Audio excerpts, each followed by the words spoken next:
As all members have received a copy of the call of tonight's meeting, the reading of the call will be omitted. Will everyone please rise and join me in saying the Pledge of Allegiance? I pledge allegiance to the flag of the United States of America and to the republic for which it stands, one nation, under God, indivisible, with liberty and justice for all.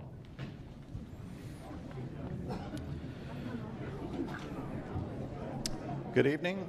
Welcome to 9 Indian Rock, also known as the Greenwich Marketplace of Ideas. My name is Tom Byrne, enforcer of respect for all presenting their ideas tonight. As all members have received a copy of the minutes of our April 7 meeting, the reading of those minutes will be omitted. Do we have any suggested changes to the proposed minutes? Mr. Clark, District 4. Please state your point of order. Yes, we do. I would be shocked if we didn't. A quorum is 77. It's 1/3. And by my count, we have a quorum. All right. Any changes, any proposed changes to our minutes? Hearing none and absent objection, the minutes as presented stand adopted upon unanimous consent. Item 1 now comes before us. Doug Wells, Chair of our Legislative and Rules Committee. Good evening, everybody. Item 1 is a resolution that seeks to limit debate. It is as it appears in the call. Thank you. Will member please move the adoption of the resolution? The resolution on item 1 has been moved and seconded. This being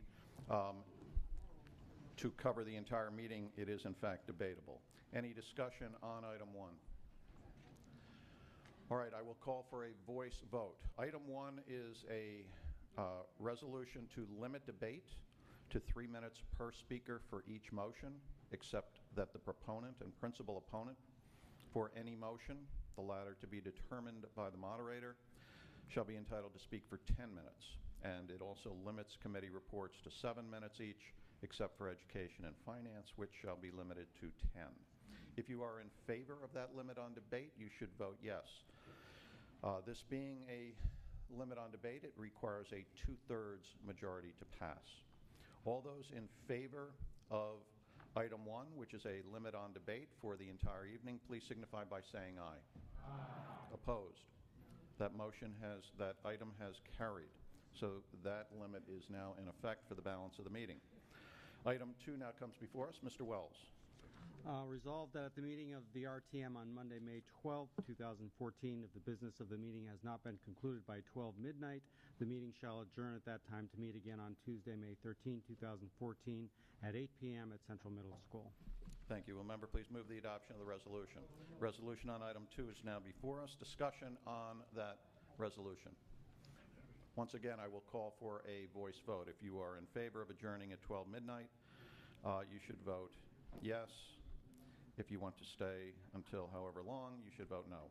All those in favor of the resolution on item 2, please signify by saying aye. Aye. Opposed? That resolution has carried. All right, that now brings us to the main reason for our meeting tonight.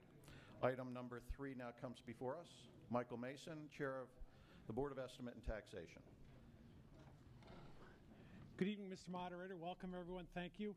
I didn't put this in my remarks before I get going, but I want to thank Barbara O'Neill for the password. You can see digital learning in its next phase. Everybody's going to town here, and thank you very much. And that password is 9 Indian Rock, capital I, capital R. In my case, I just asked Ms. Tarkington. She does it for me. All right. Takes care of it. Good evening, everyone. Sincerely welcome, and thank you again, Mr. Moderator. Out front, I don't know if you have it. If not, we could circulate it through the district. I've prepared a formal budget message for fiscal year 2014-15 that's being circulated. And you should just consider that message the next step in the budget process. The one you will see next in just 5 short months will be the next set of budget guidelines. It's that close. But I thought it was important this evening to share a few points that came after BET deliberations. As you know, the BET got done with the budget more than a month ago. As the town enters our fiscal cycle, I call it Chapter 6 since the 2008 fiscal economic crisis. I think it's more important than ever that we not just look on controlling our current efforts and spending, and focusing on the knowns, the health care, the pension, the items that seem to get a lot of attention. Obviously, we all know those are escalating at a rate far greater than any inflationary scale. But we now must focus, we must change and improve our attack on this economic time. And we need to focus on our revenue loss. Over the past 6 years, that number is in the neighborhood of about $50 million. What do we do differently about reviving our revenues and increasing revenues moving forward? My belief is to increase our customer service and efficiency, and then you will increase the customer's willingness to invest. Recently, I had an opportunity, thank you, Peter, to attend a land use roundtable meeting. There were representatives there from P&Z, the town planner, our town's chief engineer, members of the First Selectmen's Economic Advisory Committee, 9 of them to be exact, the Greenwich Land Trust, Inland Wetlands, Historic District Commission, Conservation Commission, and the town assessor. It was at that meeting where I've come to understand where we are able to make positive revenue improvements. As we know, land has always been a big item in the Greenwich product. We must take the appropriate steps that will continue to enhance our real estate values. We need to define the issues and challenges and address them.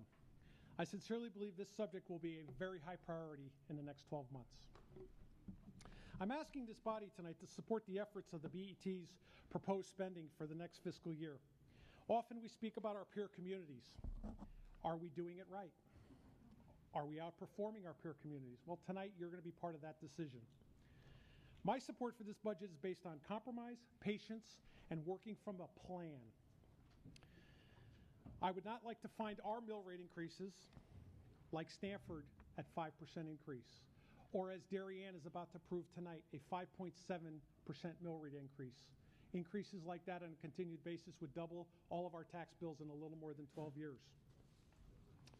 I would be remiss if I did not offer a sincere thank you to all of the boards and commissions, town department heads, and staff for all of the help during the budget process. It has been a very, very, very long budget process this year.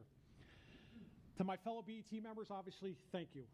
To the members of our budget committee, Mary Lee Kiernan, Jeffrey Raymer, Leslie Tarkington, and our chairman, Mark Johnson, the countless hours that you put into this budget, the town really owes you some thanks. One more very important task. I think I can speak for everyone who's connected with the town budget in any way when I need to offer sincere thanks to Roland Geiger, our budget director, and Peter Minarski, our comptroller, for all their hard work. It's not just the night emails and the weekend emails, but it's having the 12 BET members prepared, having the RTM material sent, putting us where we need to be, having us ready to go. It's thankful, and it's done with such a positive culture. Mr. Moderator, I would like to move item 3 on the call tonight to act on the appropriations recommended by the Board of Estimate Taxation for the expenses and conduct of the affairs of the town of Greenwich, Connecticut for fiscal year 2014-15, beginning July 1st, 2014, ending July 30, 2015, and the item is as it appears on your call. Thank you very much. Will member please move the adoption of the budget? Item 3 has been moved and seconded and is now before us. I will call for the committee reports. At the conclusion of the committee reports, I will summarize our procedure and what our authority is tonight with respect to approving this budget. So I invite all the committee chairs to come forward. We will hear your reports in whatever order. All right, we'll start with Doug Wells, Chair of our Legislative and Rules Committee. I remind our committee chairs that there is a 7-minute limit in effect for all but Finance and Education. Mr. Wells. Mr. Moderator, ladies and gentlemen, we took up, our committee takes up 2 budgets. One is the probate court budget, which is number 111 in the book. The probate court budget is slightly less than $44,000. There is no increase over last year's budget. Our vote on the probate court budget was 12,000.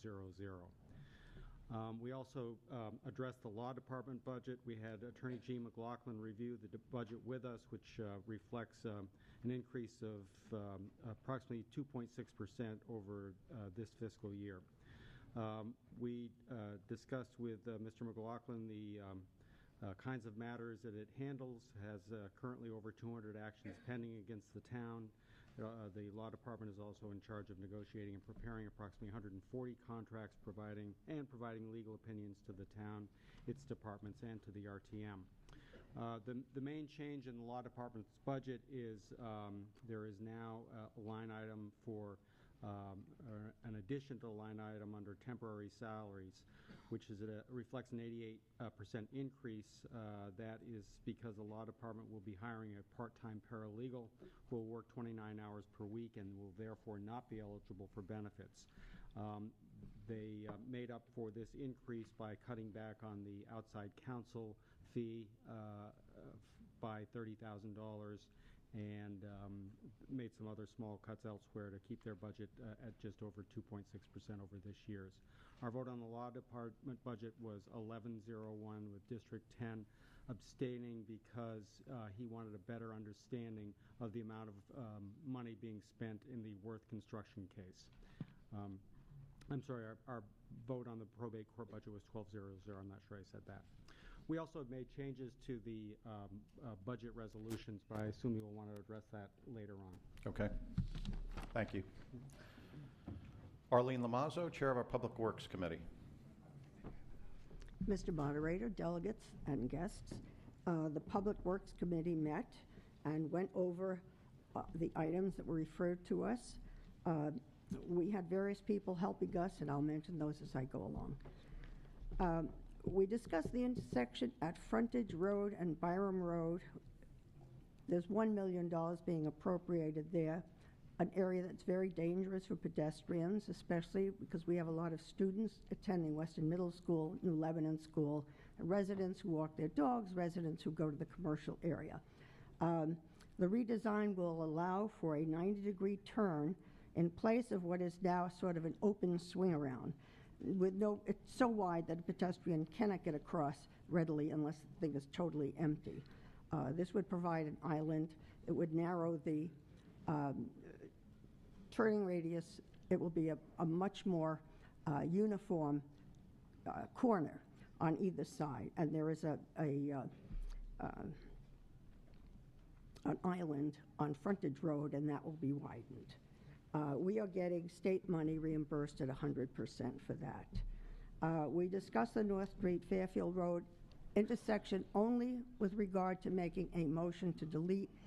I assume I offer that at the appropriate time. Is that correct? Yes, when I reach that page in the budget, then I'll call for that I will give you that then. We discussed soil remediation, which will take place at Greenwich High School. The $3.7 million being asked for. Work will be done in the southeast corner of the site. That's at US 1. You remember that there was some minor contamination there of arsenic. The trees will have to come down. The soil will have to be removed. And then next year, they'll replace the trees. This work will be done in June, and they will coordinate with the MESA project. Although Holly Hill facility had been taken, the master plan had been taken out of the budget, we had Bill Drake assisting us. The question by the committee is, why is this being postponed year after year? Mr. Drake gave us some details, but we didn't go further with that because it's not in the budget. However, I suspect that'll come up again next year. On highway, streets, and bridges, we had Joe Roberto, the highway superintendent, assisting us. There's $1.7 million in the budget for what they call the Church Street drain replacement, storm and drain replacement. It's being done in 3 phases: Mason Street, East Putnam, and Church, in that order. It was surprising to us because Church Street is the part of the post road there that gets the most flooding. So we wondered why they were doing it in that order, and Joe's answer was quite specific. water runs downhill. So Mason Street being at a higher elevation, they had to do that one first. When it came to building construction, we had Al Manelli, superintendent, assisting us. Talked about the Central Firehouse. $750,000 is being asked for now to take care of annual incidentals such as construction management, the lease at Holly Hill for that space, which comes up every year, and administration fees. There'll be a groundbreaking for this project in about a week. He told us that Piazza Construction from Hawthorne, New York, has been awarded the bid, and the bid has come in under budget. The bid is at $16.7 million, which is under budget. They estimate the completion of this project in 2016. The Byron Beach Pool came up, $200,000 for that. In this case, we had Al again assisting us. What's being asked for here is $200,000, which will allow them to go ahead with the design to get to a 30% completion. With that, they can go to P&Z for site approval. We also had with us members of the Junior League. We had Sue Rogers as the project leader. We had Debbie Lash, member of the board, and Cindy Lydell, who's the president of the league. They are providing $20,000 to offset the $200,000. Mrs. Rogers explained that the Junior League has worked on this project for 3 years and has committed to providing substantial dollars to offset the cost of the $7.5 million that this project will entail. Right now, they're going to engage on a feasibility study for a major fundraising campaign, and the 30% design completion will help them with that too. With regard to MISA, $2.4 million. We had Mrs. Jackie Welsh and Bob Brady of the Building Committee with us. The funds being asked for are the funds to replace the contingency money that will be used for remediation and excavation for those things that had not been anticipated. The money had to be used because those issues came up and had to be dealt with. Now they need to replace that contingency. The reason that that came up as sort of an unexpected expense is that when the soil has to be removed, it's based on weight. And the consultant who estimated what the weight would be was incorrect. When the soil was dug up, it was discovered that the fill material contained so many heavy materials like cement and other very heavy demolition. 1 minute. Sorry. Demolition waste that had to be removed. Let me go quickly through this. The major steel work to erect the auditorium will be arriving over the summer. Some steel work has been done alongside the administration building where the smaller rooms were, and there have been tours for the RTM members. Our vote on the proposed budget, as it appears in item 3 of the call, was 11-1-0. District 2 voted against it because he has always been opposed to bonding and that this budget contains more bonding. Thank you. Thank you. Karen Sadekhan, Chair of our Parks and Recreation Committee. Good evening, Mr. Moderator, fellow members and guests. The Parks and Rec Committee completed its review of the Parks and Recreation Department's budget and the Griff Harris operating and capital budgets last Tuesday with Director Joe Siciliano and Assistant Director Tom Greco present to answer questions.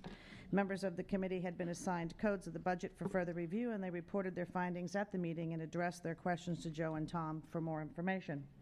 We began with the Parks and Rec operating budget. Revenue will decrease 0.8% from $4,431,019 to $4,396,881. The operating cost will increase 2.5% from $10,117,429 to $10,367,475.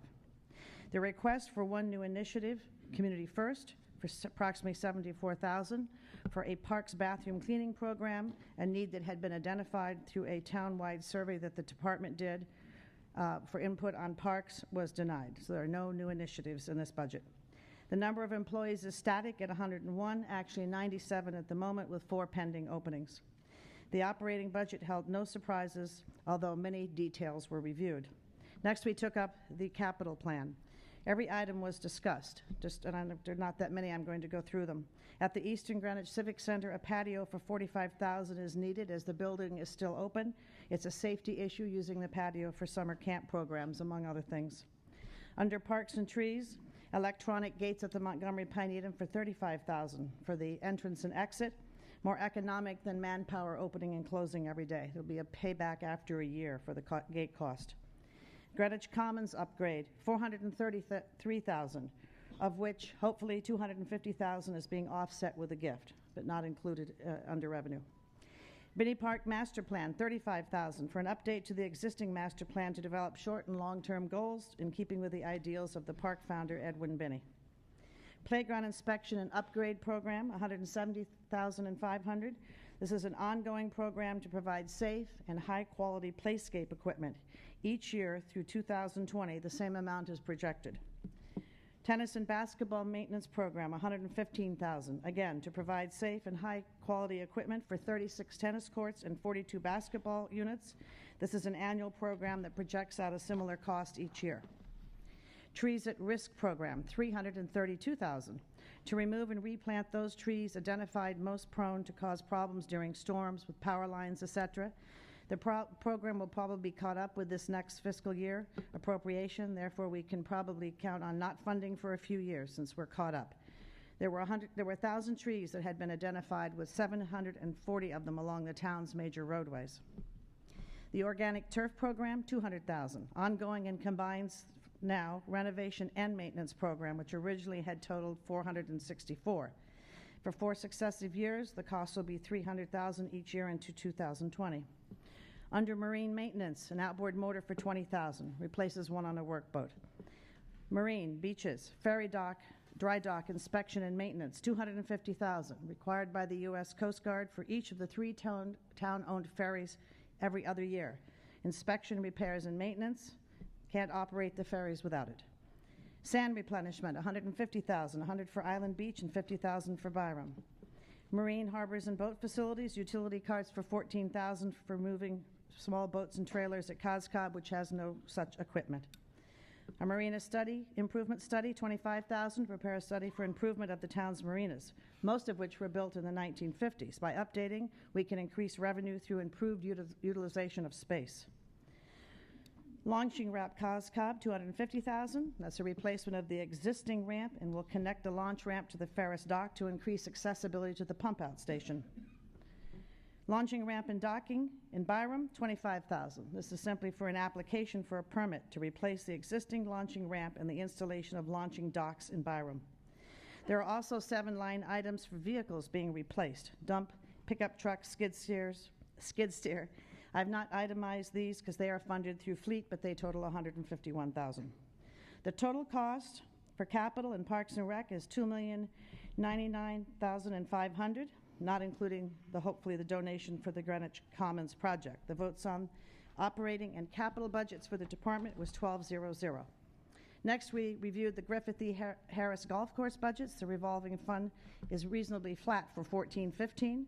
The total revenue is projected at $2,057,132 versus this year $2,025,067, a 1.6 increase. Total operating cost is projected for $2,056,900 versus this year at $2,024,082, a 1.6% increase. The Griff capital budget is $85,000 with only 2 items. Landscaping and turf replacements is a standard replacement of equipment for $60,000. And master plan projects, $25,000, which is ongoing to evaluate the facility. The vote on the Griffith Harris Golf Course fund and capital budget, 12-0-0. Our committee also, under number 3, reviewed and approved resolutions number 46 through 51 for Parks and Recreation. Our vote on item 3 was then 12-0-0. Thank you. Thank you. Alexis Vulgaris, Chair of our Health and Human Services Committee. Every year, I swear I want to ask for 10 minutes because we have 5 departments to go through. So the Health and Human Services Committee is responsible for reviewing the budgets of 4 town departments: Nathaniel Witherell, the Department of Health, the Board of Social Services, and the Commission on Aging Senior Center, as well as GEMS. Because we have multiple budgets to review, we divide the process up over our April and May meetings. So I'm going to give you a brief summary of what we discussed and provide you with our votes. The Department of Health. This budget was presented in April by Caroline Baisley, the Director of Health. The department is presenting a budget of almost $2.3 million, or a 2.1% increase, or roughly $47,000 increase. Virtually all of the increase is due to mandated contractual salary obligations. The department's staffing pattern remains unchanged from last year, and the department does generate some revenue from laboratory testing, and next year they project about a $66,000 revenue. Our vote was 9-0-3, with districts 1, 5, and 11 abstaining. That vote is going to be the same for the next 3 departments I report on, because they were present. The delegate that was present at the May meeting when we took the vote was not the same delegate that was present at the April meeting, and they did not want to vote because they didn't hear the presentation. The Commission on Aging Senior Center presented in April with Lori Contadino, the director, and Lori Jackson, the board chair, presenting. The Senior Center is presenting a budget of about $700,000, which represents a 5% increase over last year, about $24,000. Some of the increase is related to some new technology that the Senior Center has invested in, specifically a service called My Senior Center, which is a smart card system that allows staff to track volunteer hours, client participation in programs, and the system can also be programmed to make robocalls, which is very helpful when the Senior Center is closed due to inclement weather. The yearly maintenance fee for this service is about $1,200. Mandated salary increases account for another third of their total budget increase, about $8,000, and the remaining increases are dispersed over services for transportation, share the fair program, salaries for temporary employees, and office services. The Commission on Aging, again, presented a budget of about $188,000, with a 5% increase over last year. Travel expenses and salary increases constitute almost all of that increase. The vote for that was 9-0-3, with districts 1, 5, and 11 abstaining. Nathaniel Witherell also presented in April. Presenters were Alan Brown, Ray Augustine, and David Ormsby. Witherell's presenting a budget of almost $30 million. It represents about a 15.1% increase over last year. Witherell anticipates that Project Renew will be completed by July of 2014. Presently, only 170 of the 202 beds are available due to the construction. The decreased census results in decreased revenue, though it's expected that when the renovation is finished, the building occupancy rate should be at about 95%, and ideally the new facility will attract more private pay and rehabilitation clients, which should create a more favorable payer mix and ultimately lead to an increase in revenue. The Friends of Nathaniel Witherell have raised nearly $3.5 million to help offset costs. Unpredictable allocation costs for services such as HR, IT, purchasing, et cetera, continue to be an ever-escalating expense, and it may be worth exploring outsourcing these services in the future. Due to the new floor and room configurations, 2 new staff nursing positions have been budgeted for, though not filled and hired. And that relates to the new floor configuration. They're more private rooms. The physical structure is a little different in the layout. And so to have a safe staff-to-patient ratio, they'll need extra nurses, especially on the night shift. Our vote was 9-0-3, with 1, 5, and 11 abstaining. Department of Social Services, they presented last week. Alan Barry, the commissioner, and Barbara Duffy, the board chair, were the presenters. The budget is about $3.1 million, a paltry 1.2% increase, or $37,000. Mandated salary increases, again, account for the majority of that money. The department saw over 2,300 unique clients this year. The department continues to work with other community providers to form partnerships with United Way, Kids in Crisis. 1 part-time equivalent position was added to the staffing model in the Homemaker department. And like last year, the Homemaker Services department has started to generate some revenue through SWRCA, which is a Southwestern Connecticut Agency on Aging. Next year, they anticipate earning about $80,000 from homemaker fees that they can bill for. Our vote was 12-0-0. And lastly, GEMS. They presented last week as well. We had Charlie Tufts, the executive director, John Strong, their chief financial officer, and John Rabin, the board chair. The town's contributions to GEMS this year is about $4.4 million, or roughly 63% of the total GEMS budget. The committee discussed the history of GEMS, the current level of services GEMS provides, operational issues such as staffing and management structure, and also what alternatives the town could explore if indeed we were inclined to contract with another vendor. Several members of the committee asked what the EMS service looked like in neighboring towns. Ms. Tufts explained that there are multiple factors involved when doing a cost comparison, and some of those factors are the number of ambulances available on a 24/7 basis, the call volume in the community, and the geography of the town. Is it dense or spread out? Greenwich currently has a very progressive EMS service. Extended response rates, those calls over 8 minutes, have dropped by 65% since the addition of Medic 4 on a 24-hour basis.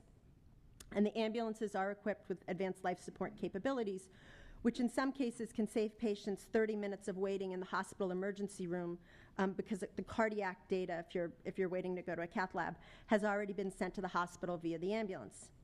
In the absence of having a specific understanding of what the costs are for contracting with another provider and what those services would look like, for example, the number of dedicated ambulances, response times, progressive cardiac treatments, the committee felt it was reasonable to support the current GEMS budget, but also identify a group to evaluate alternative to GEMS if that is something that we feel would be worthwhile to pursue as a town.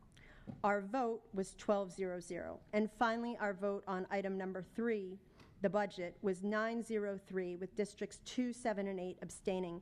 Those delegates chose to abstain because they wanted to hear what their colleagues at their district meeting who sit on other committees had to say about the portions of the budget that they reviewed. And that's it. Thank you very much. Thank you. Josh Brown, Chair of our Education Committee. Mr. Moderator, fellow members and guests, the Education Committee met last Monday. We had the Vice Chairs Pruner and Meskers chairing the meeting as I was traveling, so thank you. We had all districts present except for District 4. The committee first took up discussion around the education budget, hearing from the Chairman, Barbara O'Neill, as well as Vice Chair Jennifer Dayton, Human Resources Director Bob Lichtenfeld. We had also had sessions in February and March with the Board of Ed and their administration to go in greater detail through the budget. So much of the discussion had, I'm going to say, already been held in those informational sessions. Those sessions dug deep into the budget as well as understood more of the digital learning program that was discussed and being supported through this budget request. We also had Bob Brady from the Building Committee for MESA and Mike Mason, Chairman of the BET. We asked questions regarding the increase in the headcount that has been publicized during the past or the current school year, as raised by our colleagues in the Budget Overview Committee, as well as the additional MESA capital appropriation that's being requested and the likelihood of a need for additional funding in the future. It was a robust discussion, I'm told. The committee voted on the items. The Board of Ed operating budget passed 11-0-0. Again, District 4 absent. The Board of Ed capital budget, excluding MESA, passed 11-0-0 with District 4 absent. The Board of Ed capital budget, specifically MESA, passed 9-2-0 with District 1 and 11 voting no and District 4 absent. The 2 voting no expressed their concerns that the costs are quote-unquote out of control and that the BET Chair, Mason, is expecting additional need for money that could top a total of $50 million in all monies put together.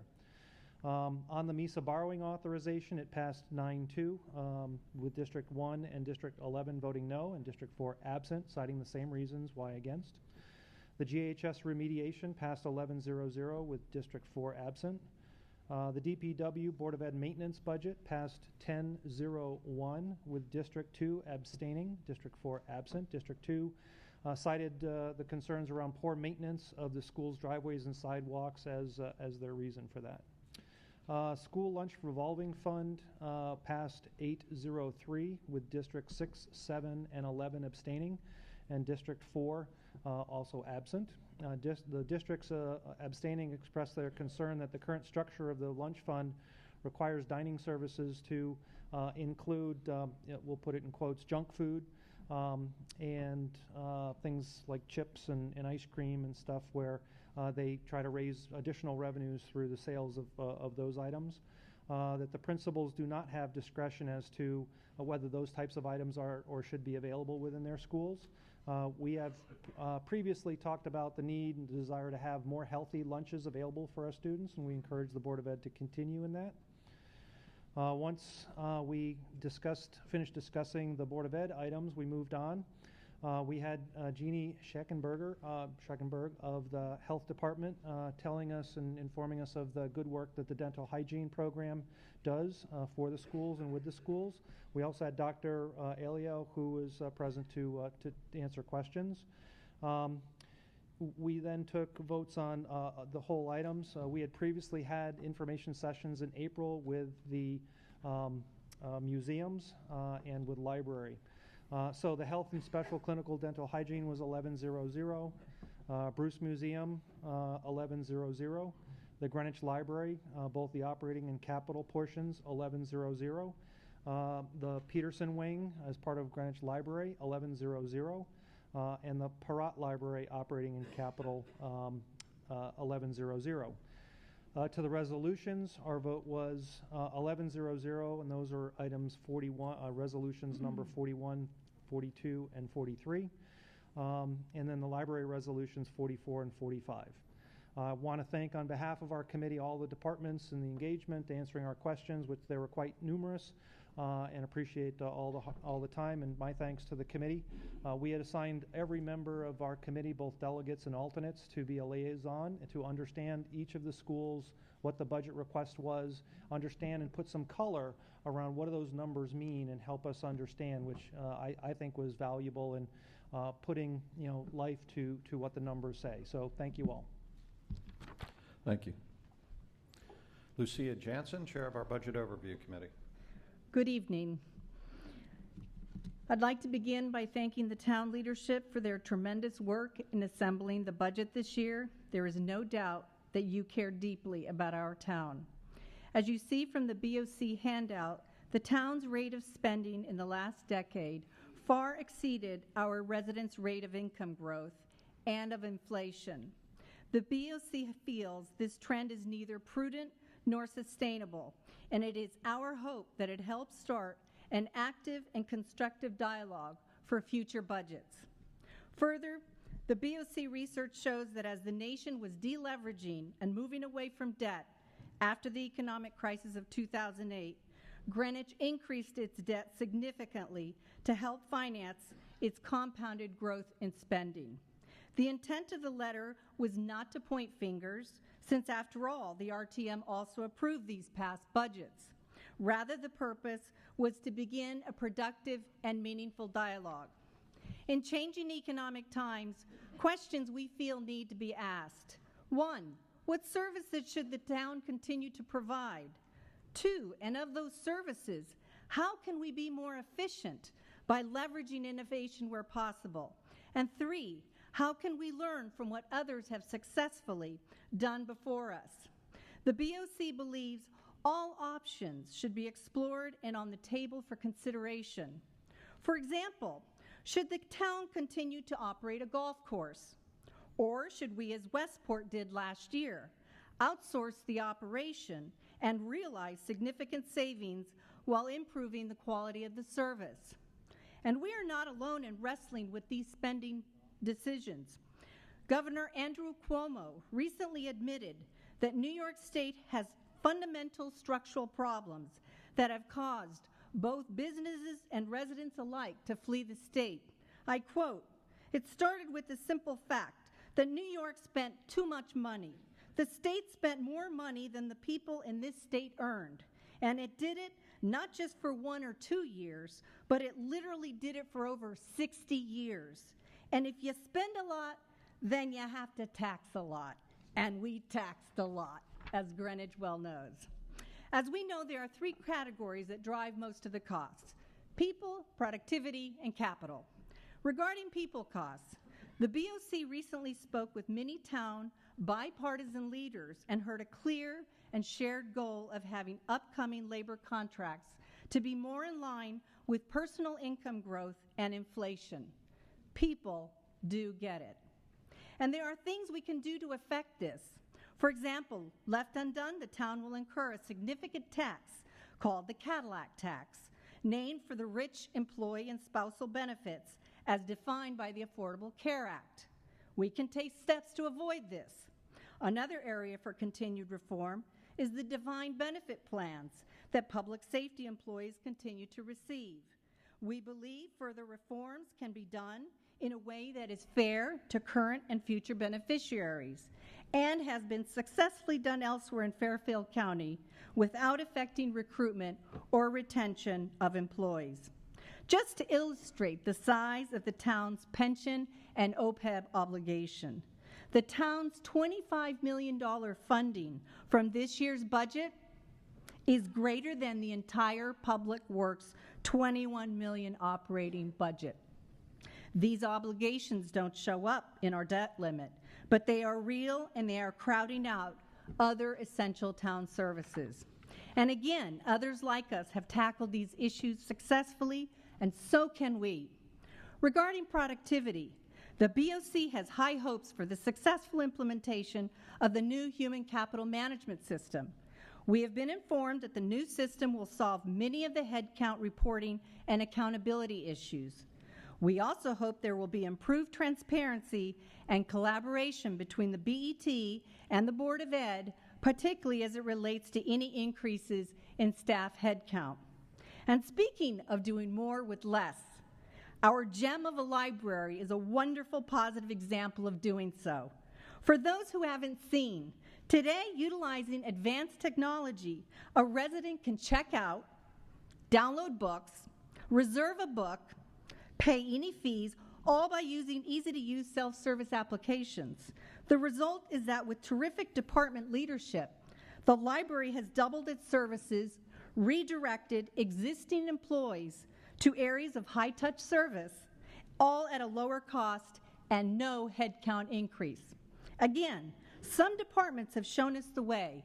Now let's focus on getting others to follow their lead. Finally, let me discuss our capital spending. We all agree that we need to invest in and maintain our infrastructure. So let's get away from the fire, ready, aim approach. It creates waste, delays, and incorrectly prioritizes our capital spending. To that end, the BOC would like to again underscore the need for a written comprehensive plan before moving ahead with any expenditure for the Northwest Fire Station. This is not a new RTM request to the town leadership. 2 years ago, the RTM Town Properties Report stated the same requirement as one of its key findings. The BOC is in the formative stage of creating a subcommittee to examine the CIP process and welcomes the collaboration and involvement of all town entities, including all relevant RTM committees. Now, with regard to the current fiscal year 2014-15 budget, as you have heard tonight, the BOC believes that we need to change the trajectory of our spending.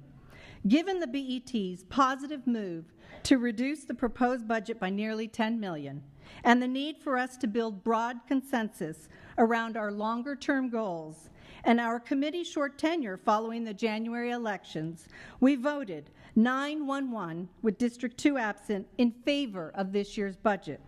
The no and abstention votes both found it difficult to support the rate of spending without improvements in the budget process itself. In summary, the BOC is ready to work collaboratively with town leadership. Is it politically easy to do what we've described? No, of course not.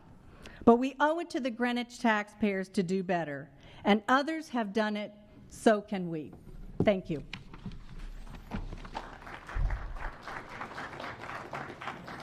That was exactly 7 minutes. Michael Warner, Chair of our Finance Committee. Good evening, fellow members and guests. Because of the scope of your Finance Committee's operations touching virtually all items in the budget, we assign task teams to the departments which affect us and assign teams to individual items on the capital list, which, and we also address those as a group in some cases. But because of the scope, what we did was we, on an exception basis, received reports back from our teams and looked at any issues that came up as problems and popped up as something we needed to address. What did we conclude from our work? We concluded, number one, overwhelmingly, individuals who came back and teams who came back to us found high praise for the work of the BET here in scrubbing the budget in a thoughtful, strategic way. And to that extent, it's certainly worth mentioning to you. Further, we found very good information from the Budget Overview Committee. They provided us all along the way with global information and statistics that we needed to do our work.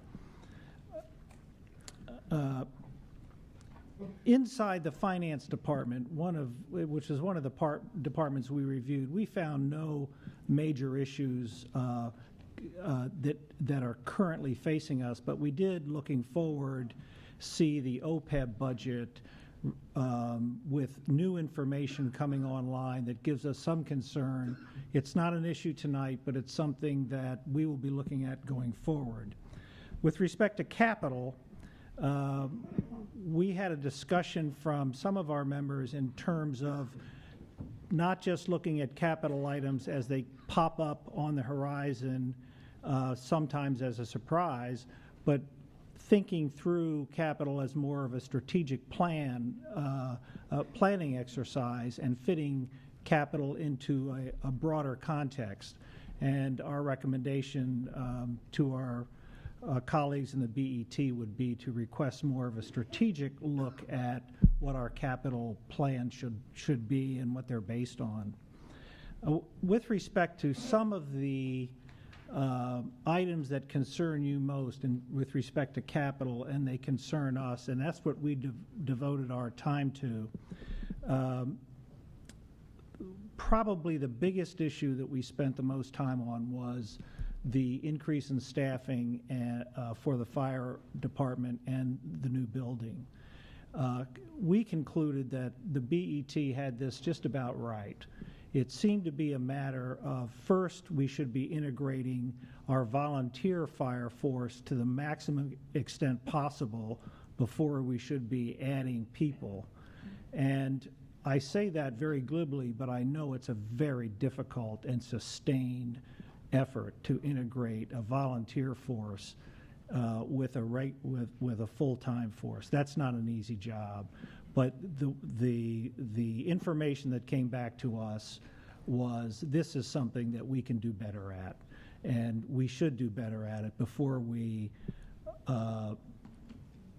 underwrite any large future manpower increases. We also had a team take a look at Nathaniel Witherall. Once again, we didn't look at it in great detail. We had a team look through their break-even plan going forward. It looks like a reasonable break-even plan. Whether they'll get to break-even, we don't know, but we see improvements on the horizon for the reasons you've heard previously. The same with GEMS. We see GEMS as a terrific asset for our community. We looked at their numbers and their budgets, and they look like reasonable numbers and budgets and something we can support. We do believe they should be subject to the same review and discipline and rigor as any other organization, and that should occur. Your finance committee also looked at and spent time looking at MISA, which was another item that popped up on our radar screen. And we concur with the BET once again in their short-term plan to reduce the MISA budget pending approval of their soil remediation plan, which is reasonable. We did have a large discussion or some discussion about the Board of Education and how they control their head count. We had some disagreement in our finance committee, and we still have some concerns about that, and the BOE has suggested that they're willing to look further at how they control people cost for the town. We concluded, your finance committee concluded, that we would recommend no reductions or no eliminations of any line items in this budget. We thought it was a good budget, and we had no motions for those reductions. And that concludes my report. Thank you very much. Thank you. John Harkins, Chair of our Town Services Committee. Good evening, Mr. Moderator, fellow members of the RTM and guests. Your Town Services Committee met on April 1st and May 6th to review the budget for various departments with the department heads. Prior to the general meetings, we too had task-oriented one-on-one sessions with the department heads, just as Finance did, to prepare for this general meeting and for the general meetings that we had. We used the same framework questions that we've used previously. There are 5 questions. Is money being spent wisely, and how do you quantify it? What are others in your field doing to save money? Is your mission statement up to date with others in your line of work? What would you change in your department if there were no restrictions? What's the biggest risk to your department? Those questions elicit answers that really are very helpful in getting a flavor and texture for what each department is doing. This is the second year we've used those questions. The answers allow for good discussion. They bring up other questions that are most likely to be answered at our monthly meetings. Town Services accounts for $48 million plus of our entire budget. Mostly salaries and wages, compensation, benefits, fixed charges. There's not a lot of room there to really change things. The BET handles much of that, and we look at it and determine that, yes, in fact, we agree. We took our votes, and on April 1st, where we looked at all the departments except for public safety, we recommended approval of each departmental budget. That was at 12-0-0 vote. Then on May 6th, we took up the other departments, namely fire, police, GEMS, and we had the opportunity at that same meeting to talk to the new IT director, Tom Klein. And our meeting there was approved for police and fire, 10-0-0, with districts 1 and 7 absent. And GEMS was our hot topic, so to speak. This is the first year that we've been charged with reviewing the budget, and it's fair to say that there were growing pains on both sides. I think the diplomats call it a frank discussion. GEMS seemingly represents a small portion of our budget, in $4.5 million. But indeed, in terms of their own budget, we represent 67%, not counting capital, of their budget. So over 5 years, if you think about it, it's not dissimilar to the numbers that we talked about with MISA. Please bear that in mind. Stepping back from the original agreement that was crafted more than 25 years ago, we had what was then called a public-private partnership to deliver highest quality paramedic services. Worthy goal. Those services are acknowledged and appreciated by so many in this audience here and elsewhere as vital, effective, efficient in medical terms. When we talk about saving human lives, we each place a very high premium on the value of those lives in our community, and we want it to be the best. The staff who deliver those services are very much appreciated. One of our selectmen is, in fact, a member of the staff and beloved by those whose lives he's touched. And that's what makes us grateful and proud. His dedication is emblematic of those in GEMS who serve. We would be remiss not to mention the service of those who serve without financial compensation on the board of GEMS. Their service, too, has contributed to GEMS' strong reputation. We voted 8-0-2 to recommend the continuation of the GEMS budget. This was not an easy decision for many of us because we value the medical service provided, but as good stewards of our town's funds, some of us had considerable reservations that the slow response of GEMS to our requests suggests an unfortunate reluctance to partner. Put simply, we provide 67% of their budget, as I mentioned, and as a major investor in any business would do, the town has every right and responsibility to to ensure that the funds are spent wisely. Some expressed concerns about what appears to be a top-heavy management structure. Others thought the compensation deserved a critical eye. Still others thought that billing practices needed scrutiny. And we want to deal with those facts, and to that end, we will be continuing to examine the operation of GEMS with their cooperation and their help. In each case, we were cognizant of the dedication of GEMS staff and the dedication of those serving here in the RTM. And then there's the contract that comes up in June. So separate, please, the medical aspect, which is excellent, and the contract that's coming up in June. It's a renewal of an 8-year contract for 5 years, and we did begin to look at that. The contract will be on the June call. In fact, the contract has numerous changes, a portion of which seem to weaken the promise of delivering rapid, high-quality medical care or shifting responsibility. There are a number of items, and we will be going into those items. That's concerning. The contract is a work in progress, but more attention is needed. In fact, the version of the contract we were given was dated January 31st, but in fact there are several versions that have appeared since then. So it's important that we receive the most up-to-date information, so I'm not making statements, or we're not making statements that are misleading in any way. 1 minute. There are 2 issues. Please be sure to separate them. First, continuation of funding, actually increased funding. The continuation of a pattern established over the past 25 years where the town invests in GEMS. And secondly, the administrative procedures and processes. We voted to recommend you endorse the coming year's budget, 802. Item 3, the departmental budget reviews were handled over the course of the last 2 months, as I mentioned. We voted 703. Those abstaining wished to have more information from other reports at this meeting. Thank you very much. Thank you. Peter Berg, Chair of our Land Use Committee. Good evening, Mr. Moderator, fellow members. The RTM Land Use Committee met last Monday. Districts 2 and 7 were not represented. BET member Nancy Weisler assisted us. And with one minor exception, there was no drama at land use. Our town planner, Diane Fox, assistant town planner, Katie DeLuca, presented the budgets for the Planning and Zoning Board of Appeals and Zoning Enforcement, the Planning and Zoning Commission, and Land Use Administration.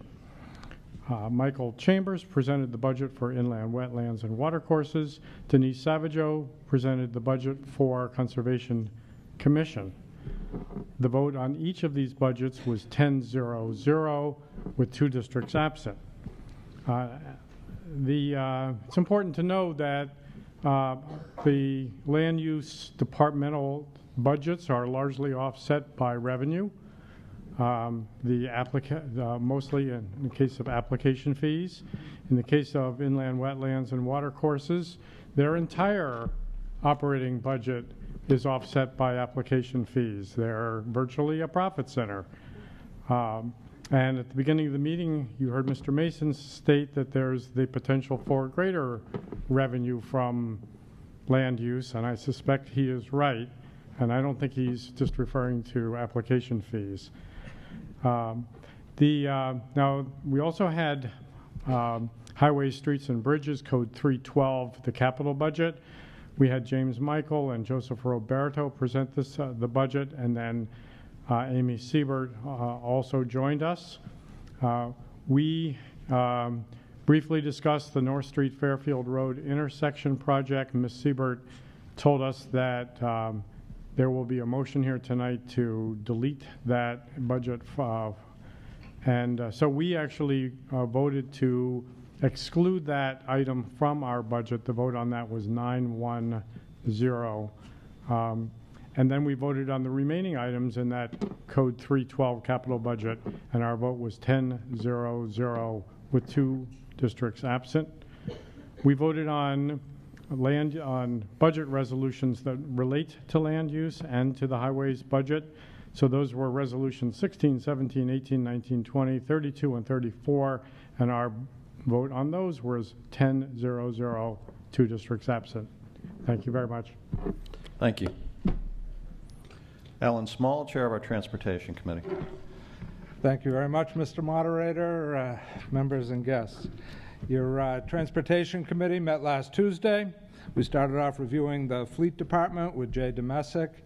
Fleet's always very well prepared in their budget presentations and has backup documentation for every single line item. So there's interesting discussion with them about the increases in fuel prices and their conversion to a new software system called AssetWorks, as well as the parts department that they've farmed out to an outside vendor.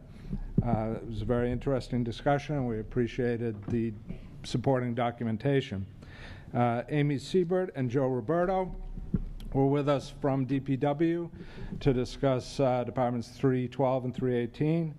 We reviewed the transportation projects, maintenance and repair of the town bridges in regard to the bridge report that they supply each year to the BET and Selectmen, and we looked at what projects are coming up in the future.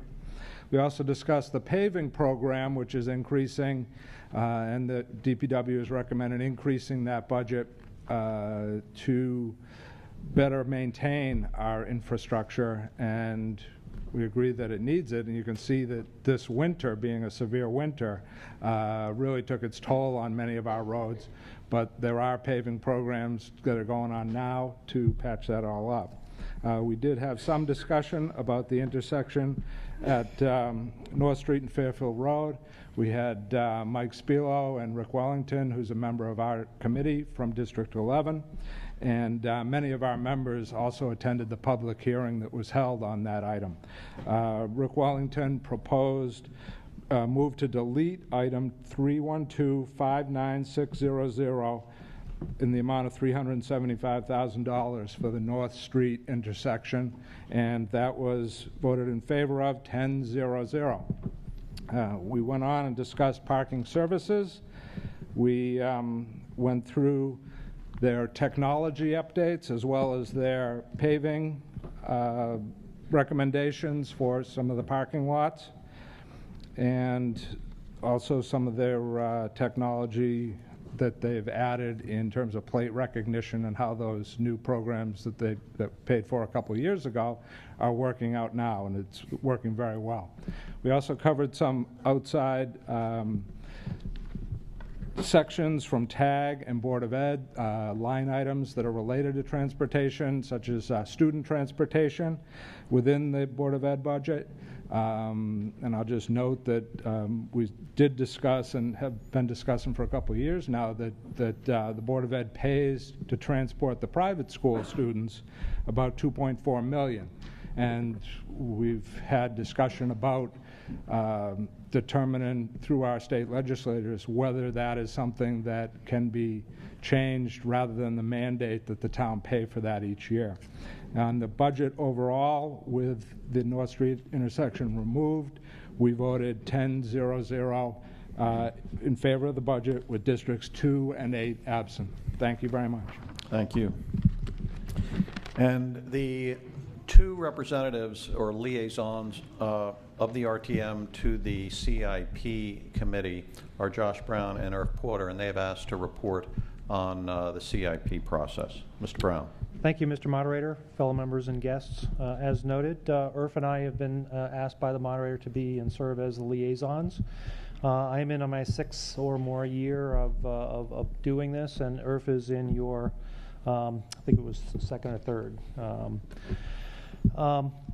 The CIP committee consists of all the town key administrators and Board of Ed, as well as the chairman and budget chair of the BET, and it's led by our first selectman. And thank you for including the RTM in the deliberations discussion. Over last year, we've had 2 brief meetings chaired by the first selectman. Pre-meeting information is pulled together, which encompasses many of the details of the major capital projects that are being considered. Previously, many of the same leaders had maybe had discussions with the first selectman and shared their thoughts and their rankings, their ideas as to priority on these items, including the need, the scope, the cost, and timing. That information is generally pulled together as part of, as I mentioned, the supporting information that we then ultimately get, and is used as part of the prioritization process for the first selectman to identify those projects. Where a capital project was proposed that impacted forthcoming budgets, the projects also, we believe, have been pretty well scrubbed by the BET Budget Committee through their processes. It's our observation that the CIP committee has essentially become, a final form, airing and venting of these ideas, these projects to get input. It is a good exchange. It's also a good way to get preliminary estimates and understanding how the spending guidelines will impact where that cutoff of what we can afford and maybe what we can't quite yet. We do credit the town managers, the Board of Selectmen, and the BET for having implemented and refined the process over the years. As I indicated, there were, I'm going to say, much lengthier discussions in my earlier days on that committee, and today is, far simpler, far straightforward, much more information being provided. At this point, we see it's a good exchange of information, but there's not much more that we see the RTM being able to influence or direct as part of those project reviews, project evaluations. Town managers quickly adjust, what's going on to the input and help the first selectman, prioritize his budgets. We are looking at, and Irf will get into it, how we can take the level of discussion from a project kind of, one step, one piece at a time to more of a holistic strategic planning activity. And some of the committees have commented on the need to do better and greater longer term planning for the town. Again, Irf and I very much valued the opportunity to engage, submit our questions. The first selectman and the committee's been very responsive in helping us understand the items, so thank you very much. And we look forward to continuing to work with you as you see fit. Thank you. Mr. Porter. There are copies of what Josh and I have prepared that we'll put outside for you to look at later. Presuming that you'll find Josh's comments and mine to be worth thinking about. We don't see the CIP committee being used as a vehicle for a capital project based upon a strategic vision or a plan, including, as has been suggested by some, a financial plan, let alone a strategic vision and plan for the overall town of Greenwich. Board of Selectmen are elected every 2 years. So are RTM members. BOE and BET members are elected every 4 years. So it's quite possible that there's going to be some continuity and some discontinuity in decision-making processes. However, the town administrator's role seems to be key to ensuring continuity and to facilitating changes intended to improve the overall efficiency and effectiveness of decision-making processes. There is no central planning function for the town of Greenwich. The Planning and Zoning Commission is solely charged with the development of the Plan of Conservation and Development every 10 years. Budgeting, in our view, is but one of the elements of the planning process. Strategic planning can be done either through a centralized system or a decentralized system. And we observe that with the exception of the POCD, there really is no strategic planning done.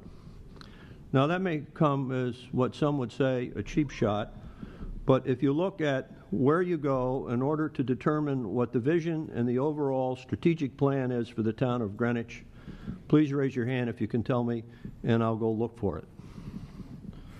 So one possibility that we thought about seriously that we thought we'd present tonight, because it's not something that's going to have an impact on this budget.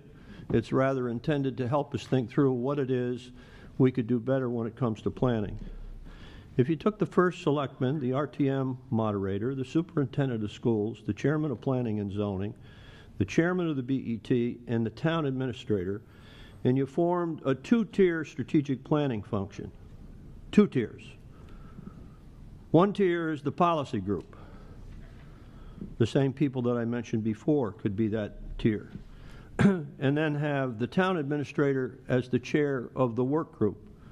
And the town administrator's responsibility is to accept the tasks that are given to the work group in order to perform the functions that are required in order to address the questions that are being asked by the policy committee.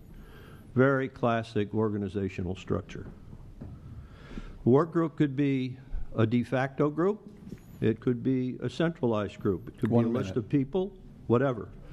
Bottom line is that its function is solely to take on the tasks that the policy group would ask that be performed.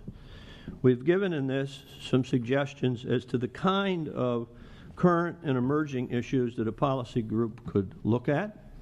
You'll see that in the reading material. That's not to say that town officials are not looking at the proper issues. These are structured in a little different way and intended to stimulate some thought for all of us.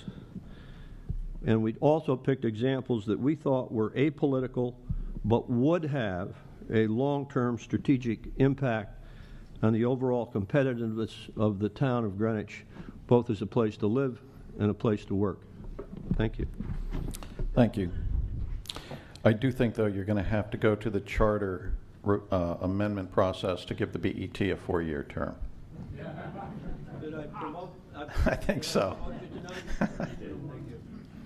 All right. That concludes our committee reports on item 3.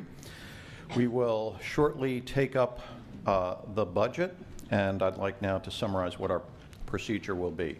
The operative document for item 3 is the line item budget that you received in early May from the Finance Department. It consists of a total of 41 pages.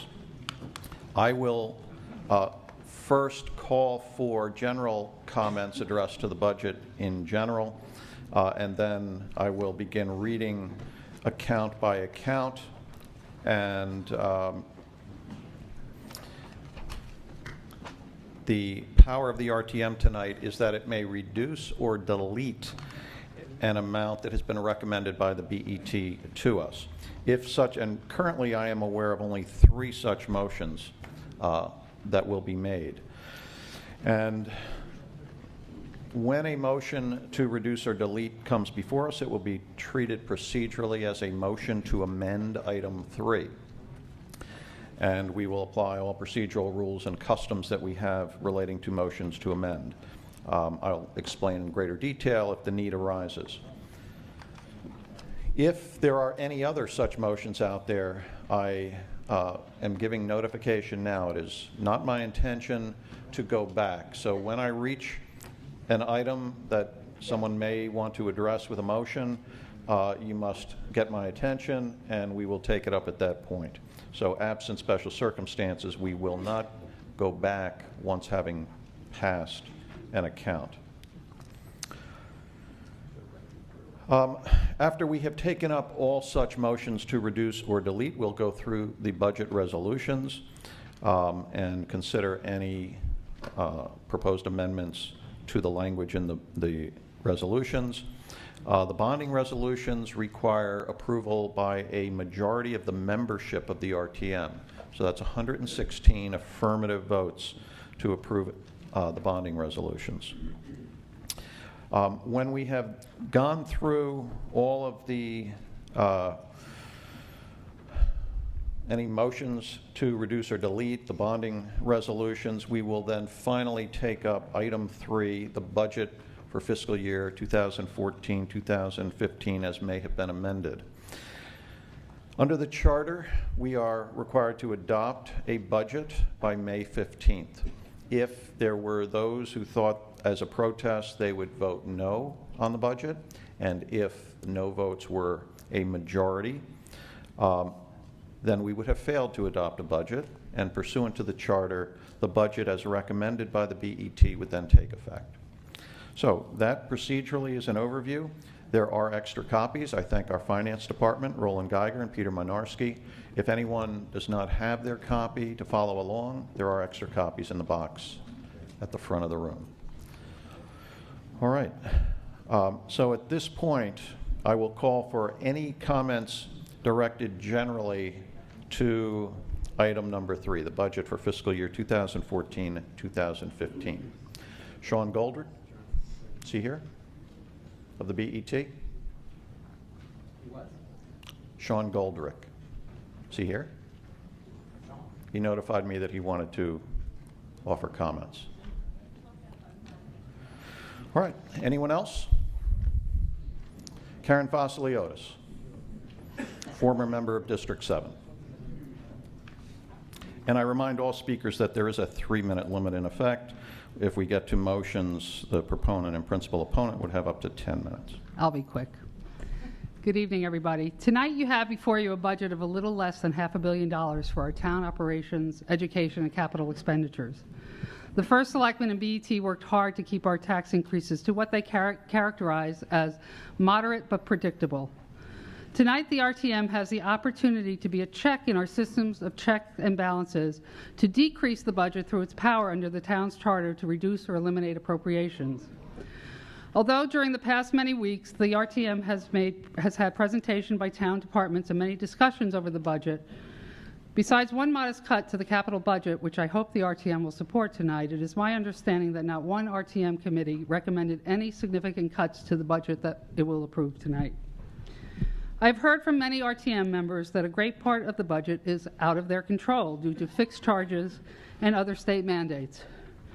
Yet, for example, every year, the Board of Ed routinely returns $2 to $3 million to the general fund, and the RTM applauds them for doing such a diligent job in managing their budget.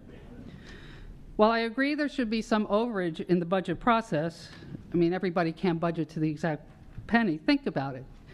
If the RTM had eliminated even $1 million for the past 5 years from the education budget, that would have been $5 million in savings for the taxpayers in Greenwich without harming one program or hire put forth by the Board of Ed. There are other ways the RTM can affect the budget discussion as well. We heard tonight that there is a budget appropriation for the Byron Pool that will allow them to do their plans to 30% completion to complete the project, or to go for permit approvals. Not one committee voted to delete the money tonight. The reason? The project will be paid primarily by donors through the Junior League. But where is the RTM's discussion about environmental impact study? Where have there been public hearings to discuss the plan clearly that some concept drawings be shown? How much will it cost the town to run the pool, both in supplies and personnel down the line? The public hearing will be held when the project has been 30% completed and the permits are in place. At that point, the argument will be that we've already spent a great sum of money, so let's approve it. The RTM should not be in that position. They should cut the appropriation so that the discussions can happen before these things happen. 30 seconds. So we can understand the full impact to the budget. So as a taxpayer, I will once again see an increase in my taxes with maybe a small peak from the RTM. You will discuss motions to propose to delete items for the budget, and I hope that at least one is passed tonight. But then, in the end, RTM members will approve this budget with little change, and that, to me, is the greatest tragedy, because the systems of checks and balances is not working, and the taxpayer is paying a higher bill because of it. Thank you. Any further comments directed to the budget in general? All right, I will begin on RTM page number 1. Moderator, I have a comment. Dr. Carlson, District 1.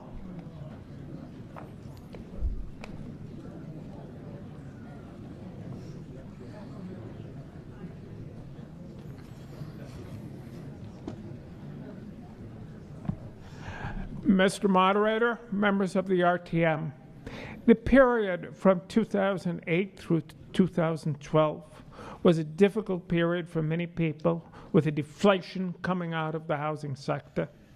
During those years, our budget went up about 3% a year. 5 years, 15% plus with the compounding in it. I had the feeling in each of those years that this organization did not do its job.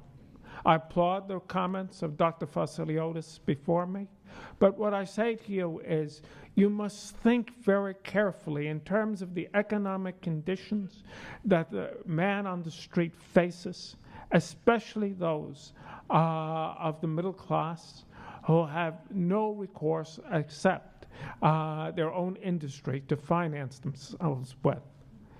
With this budget that we have before us tonight, we could do better than we have been doing. We could actually make some cuts. We should bring the budget further down because we've treated government very, very kindly during some very bad years where I think government had no right to have that extra money. For instance, our teachers in the year 2010 got a 3.5% raise. However, the teachers in Stamford got nothing. Think of that. Stamford under Mayor Malloy, who is now governor, did a much better job than we were able to do in Greenwich. That is the level of our failure those years. Thank you. Dr. Carlson, before you leave, you notified me at the start of the meeting tonight that you intend to offer 2 motions. I will offer 2 motions. All right. Have you notified, one is directed at the First Selectman's budget, correct? It is certainly so. And the other directed to the MISA account. Why don't you just wait till we make them? It may go over fairly quickly, Mr. Burr. All right, but I just want to make sure everyone, I don't like surprises. I think we all ought to be aware. So, I take it you have not notified anyone? It's governed by the charter, and I think you have to take the motion if it's seconded. Okay, so just so everyone is aware, you are intending to offer a cut on apparently town administrator monies and the MISA monies. I certainly am. Okay, thank you. Many people that. All right. Any further comments directed to the budget in general? All right, I will now begin reviewing the line items. Again, anyone who has a motion.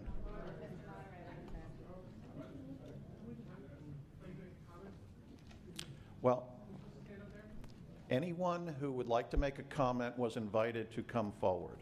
So I'm not sure why we're waiting until I move on.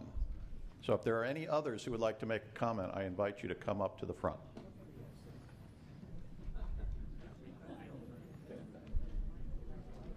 My apologies, Mr. Moderator, for not understanding. This is my first term on the RTM, and I'm very proud to serve.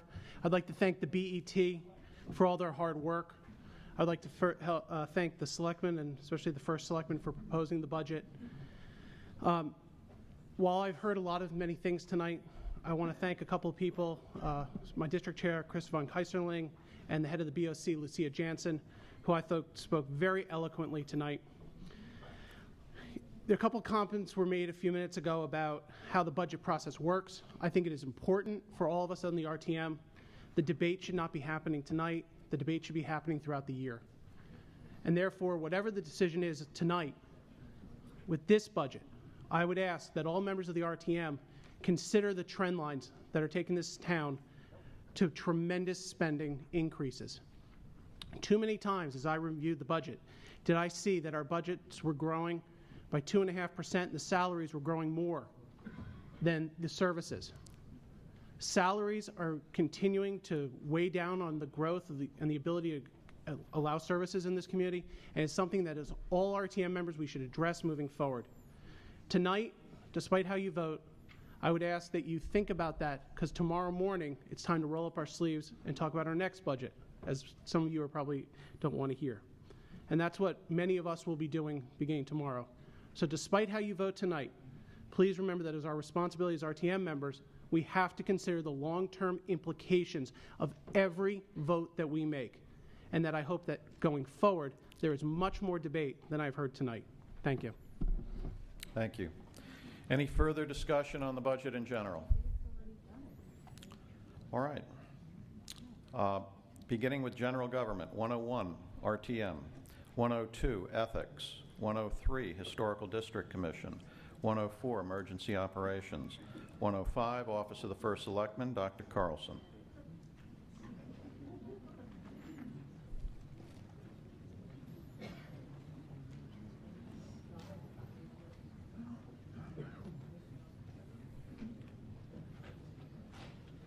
Mr. Moderator, members of the RTM, I propose we delete the amount of $178,702 from line 105-100, personal services. That is the amount of the town administrator's salary as has been given me. That's 178,702? Yes, it is, sir. All right. Is there a second? It has been moved and seconded to reduce line 105-100, personal services, by the sum of $178,702. Discussion on that item. That motion is now before us. Discussion on that item. Dr. Carlson. Mr. Moderator, members of the RTM, I happen to believe in Greenwich democracy. I've always thought that the pure democracy exhibited in the RTM and in the original charter was the best form of local government that could be had, with large-scale participation. I have often viewed the town administrator's position, which is a powerful position, as one that really didn't belong in a democratic organization. It belonged in a form of government where part of authority is ceded to an appointed individual. I think the town administrator's position is something that does not belong. It was created, in my opinion, because Mr. Lash was out of town a great deal. According to Mr. Sam Romeo's count one year, he was out of town over 100 days. I think he very much needed such a person. But I do think the town was well run by first selectmen and their assistants in past years. I know under Lolly Prince, she had a superb assistant whose first name was Carol, who did a marvelous job, and I thought better than any town administrator that I've seen. I also think that having the six-figure salaries for both the first selectman and the town administrator are out of place, that one of them should go, and the salary that I would choose would be that of the town administrator, and I think you could go back to an executive assistant, because I think you can have very knowledgeable people for executive assistants. This position, I think, has been here long enough. What has happened in the 20th century proves that this town can be well run and better run than it has been in the 21st century without such a position. I think you can do better financially by getting rid of it. Thank you. Further discussion on the motion to reduce. Peter Tessie, our first selectman.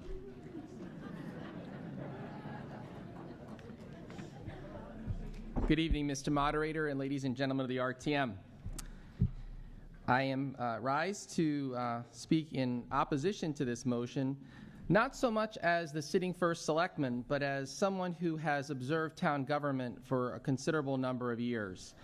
And I can tell you, historically, the town has migrated to, I think, a much more efficient operation, a much more modernized operation. If you go back in our history and read some of the reports, we did have a position called town administrator back in the 1950s and 60s. It was occupied by a gentleman by the name of John Gleason. As selectmen changed, it was in 1978 that the first selectman became a full-time position. And at that time, each first selectman brought in an administrative assistant. All very well-intentioned, good people, but they were not necessarily trained in municipal or governmental management. During the early 2000s, the League of Women Voters took up the call to establish a town administrator position. They took up the call to centralize the development of the budget process. The budget process change went through. The creation of the town administrator position in the charter did not. But nonetheless, my predecessor established this position in the mantra of what I would consider good governance. And as Mr. Porter so aptly stated, the town administrator's position has provided great value to the town in bringing intrinsic knowledge on many issues that face municipalities. While the first selectman is elected and interfaces day in and day out with the electorate, carrying out what he or she believes are their wishes, in many cases it is the administrator who executes, and not just executes on behalf of the first selectman, but executes on behalf of every other appointing authority in the town that's dealing with an issue. Whether it's matters of bookkeeping in the tax collector's office, or technical problems in the registrar's office, or places where perhaps they don't necessarily have oversight from the first selectman, they come to the town administrator to help get the mechanisms of the government operating to solve the problem. That is often in conjunction with me, but in many times it's independent. We've been very fortunate to have someone of Mr. Curry's caliber. He came from the town of Darien, a much smaller community than Greenwich, and his last 7 years here, I think, have proven itself in terms of the quality of information, the knowledge that he's brought forth, not just to me, but to every single person who's had to deal with them on many of the complex issues that face our town. In conclusion, I would say that listen to what one of your members said, Mr. Porter, and make the best judgment what you think is going to serve Greenwich for the 21st century, not the 20th century. Thank you. Thank you. Drew Marzullo, our selectman. Mr. Moderator, members of the body, department heads, and guests, I didn't anticipate speaking on this matter because up until about an hour ago, I didn't realize, I'm sure like a lot of you, that this was even going to be brought up. And I'm a little perplexed because, like many of us, I've attended so many meetings over the last couple of weeks, if not months, and not one time has this ever been brought up, whether it was at a committee meeting, a BET meeting, at various. It would be irresponsible for this body, in my opinion, to act on such a motion without lengthy dialogue. Irv Porter, as the first selectman mentioned, summed it up very eloquent as well, calling the town administrator a person or a position that serves as continuity, especially on a bipartisan time. The motion is about a position, but I will say in terms of John Crary, in terms of him himself, who is available hours upon hours. He has been exemplary in this role. Dr. Carlson is quite funny, which I laugh, but this would be, like I said, irresponsible, so I encourage this body to overwhelmingly reject this. Thank you. Thank you. Further discussion on the Carlson motion to reduce? Will the district chairs please mark your voting cards? Carlson motion to reduce 105,100 by the sum of $178,702, and proceed to poll your delegation. If you are in favor of this reduction, you should vote yes. All right. We will continue if there is a need to come back. So I ask the district chairs to please conduct that voting quietly. I will continue after we tabulate the votes. If there is any need to come back to this account, I will entertain. Pardon me?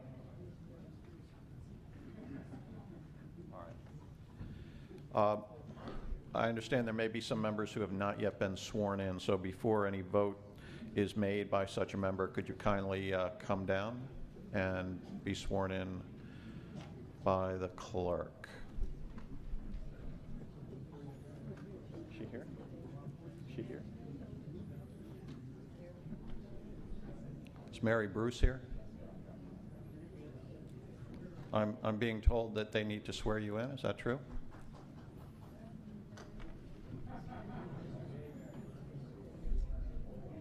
All right. Okay. So we are now voting on the Carlson motion to reduce 105,100. Continuing, 106, purchasing, 107, administrative services, 109, human resources, 111, probate court, 120, registrar of voters, 130, finance, 131, retirement, 134, information technology, 135, assessor, 136, board of assessment appeals, 139, tax collector, 140, law, 150, town clerk, 161, planning and zoning board of appeals, 170, condemnation commission, 171, planning and zoning commission, 172, conservation commission, 173, inland wetlands and watercourses, one word, 174, land use administration, 195, commission on aging, 196, senior center, 201, Fire Administration. 202, Fire Training. 204, Fire Marshal. 205, Fighting Force, all fires. 206, Apparatus and Equipment. 207, Department Buildings. 208, Volunteers. 211, Police Administration. 212, Dispatch and Communications. 213, General Services. 216, Criminal Investigation. 217, Uniform Patrol. Public Works. 301, DPW Administration. 302, Engineering. 312, Highway, Streets, and Bridges. 315, Highway Board of Ed. Oh, I'm sorry.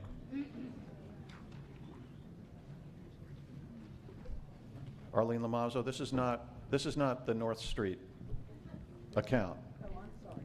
That's in the capital account. All right. 315 was Board of Ed maintenance. 321 waste disposal. 345 building construction and maintenance. 351 building inspection. 380 fleet. 401 health administration. 405 environmental. 410 special clinical services. 415 family health. 425 laboratory. External entities, this is 440, external entities. Social services, 501, administration. 502, adult and family services. 509, aging, homemaker only services. All right, now with respect to the schools, we do not have the same kind of line item authority as with the other town departments. So if there are any motions addressed to the school budget, we address it to the 600 administration account. Any such motions, and then I will skip to the next department. Who's that? Dr. Carlson? Please rise and state your point of order. Mr. Moderator, I believe the RTM can make a cut in any line of the school budget, but the school board may rearrange that by taking money from something that is approved and deleting it from that line item and putting it back into the item that has been cut. Do you have such a motion addressed to the schools? No, I'm just correcting you, and I would direct you to the chairman of the BED. Well, we actually look to our law department on legal issues. Is it Mr. McLaughlin or Mr. Wetmore who would like to advise us on our authority to address budget line items of the Greenwich Public Schools? Gene McLaughlin, Assistant Town Attorney. Good evening, Mr. Moderator, members of the representative town meeting. The statement that has been made by the moderator is correct in terms of the review of the budget. A reduction that is proposed is taken as a bottom line to the operation part of the budget. That is not the same as the capital items. The capital items are restricted to the particular line item, and that has been our position with regard overview to the general budget. Thank you. Budget of the Any motions addressed to the schools? The next account, 701 Greenwich Library, 702 Peterson Wing, 710 Perrott Library, Parks and Rec, 801 Administration, 811 Recreation Supervision, 812 Organized Recreation, 814 Eastern Civic Center, 815 Community Centers, 816 Skating Rink, 817 Western Civic Center, 821 Parks and Trees Administration, 822 Parks, Playgrounds and Fields, 829 Trees, 831 Marine Supervision, 832 Marine Maintenance, 833 Beaches, 834 Harbors and Boating Facilities. Now fixed charges, 901 Employee Benefits, 902 Unemployment and Workers' Compensation, 908 Insurance. 911 Taxes for Town Properties, 926 Non-Public School Costs, 950 Repayment of Debt, Principal, 999 Transfer to Other Funds. All right, we have that vote yet? Okay. Let's continue with capital projects. 105, Selectmen. 106, Purchasing Department. 134, Information Technology. 138, Assessor. 206, Fire Apparatus. 208, Fire Department Volunteers. 213, Police General Services. 302, DPW Engineering. All right. This account coming up is the North Street intersection. 312, DPW Highway, Streets, and Bridges. Despina Faciliotis, Chair of District 11. And I know there were other committees that took this up, so I asked them all to come forward. But District 11 was a lead on this, so we'll go with District 11. And its Chair, Despina Faciliotis.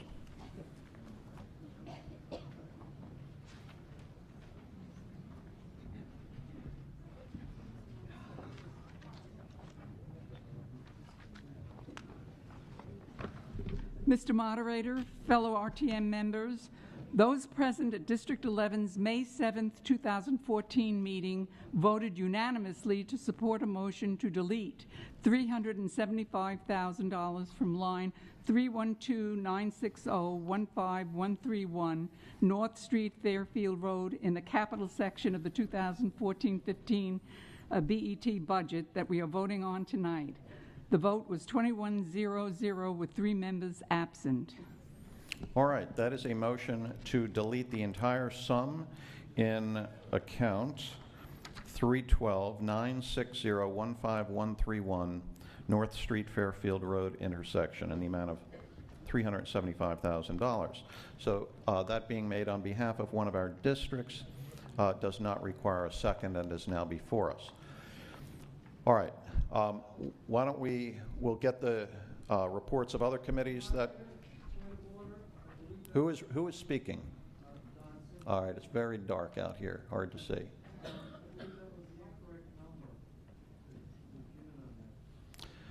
Well, I am on page 14. Yes, she did. All right. So why don't we get the reports of the other committees that took this same up? Arlene Lamazzo, Chair of our Public Works Committee. What? On May 5th, we had our Public Works Budget Committee meeting, and it was at that meeting that we took the following motion, made the following motion. Public Works Committee of the RTM moves to delete item 312-960-15131 in the amount of $375,000 known as the North Street Fairfield Road intersection project. The vote in favor of this deletion was 10 in favor of deleting, 2 opposed, and no abstentions. District 9 and 12 voted no because they wanted the item to be taken up at this time. I'd like to make a comment about this deletion. We did not discuss the merits of this project. The reason we deleted this was because we felt the department needed and should have additional time, that they were to consider this as a work in progress, and we were not prepared to take it up at this time. Thank you.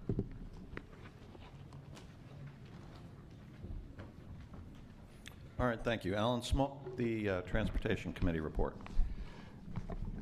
Thank you very much, Mr. Moderator. As I described before during our committee report, members of District 11 of the Transportation Committee moved to delete this item. It was numbered differently during our motion as it was from the budget pages, but the vote was 10-0-0 in favor of the motion to delete. This came after many of our members attended the public hearing that was held by DPW. DPW, went through a significant process to find the funding for this project at 90%. They defined the problems, attempted to solve the problems, and at the public hearing, there was a significant response from District 11 and the region not being interested in going forward with the project. So I think in terms of the people from that area that want the project or not, that there was a significant voice against the project. I described myself. I drive through that intersection twice a day. I see there are problems, but I see the intersection works. And so we had some discussion from both sides on this motion. And as I said, the committee voted 10-0-0 in favor of the motion to delete. Thank you very much. Thank you. Lucia Jansen with the Budget Overview Committee report. The BOC took up the item after introduced by the District 11 alternate. The committee voted 8 in favor to delete, 2 against. 2 districts were absent.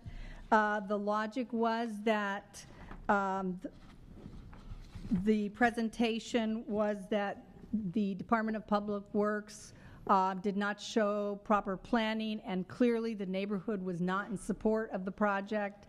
And even though there was 80% or 90% reimbursement from the state, the Department of Public Works was working on an intersection that had 18 other intersections that preceded it with more egregious issues. And so it's the opportunity cost of working on this one that we didn't, in fact, we had the question as to why this one was selected when there are these other projects more compelling and needing attention. And so that was the vote. Thank you.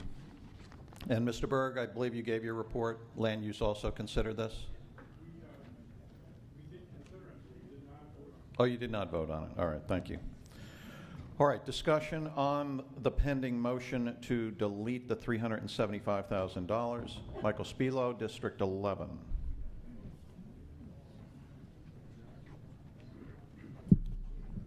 How much time do I have, Mr. Moderator? Well, I'm afraid to tell you because then you might use it all. I'll try and be quick. You have up to 10 minutes. Okay. I'm sorry? After 3. All right. I'll try and be as quick. The reason for that is our motion said the principal, the proponent of the motion is entitled to 10. So District 11 is the proponent. Go ahead.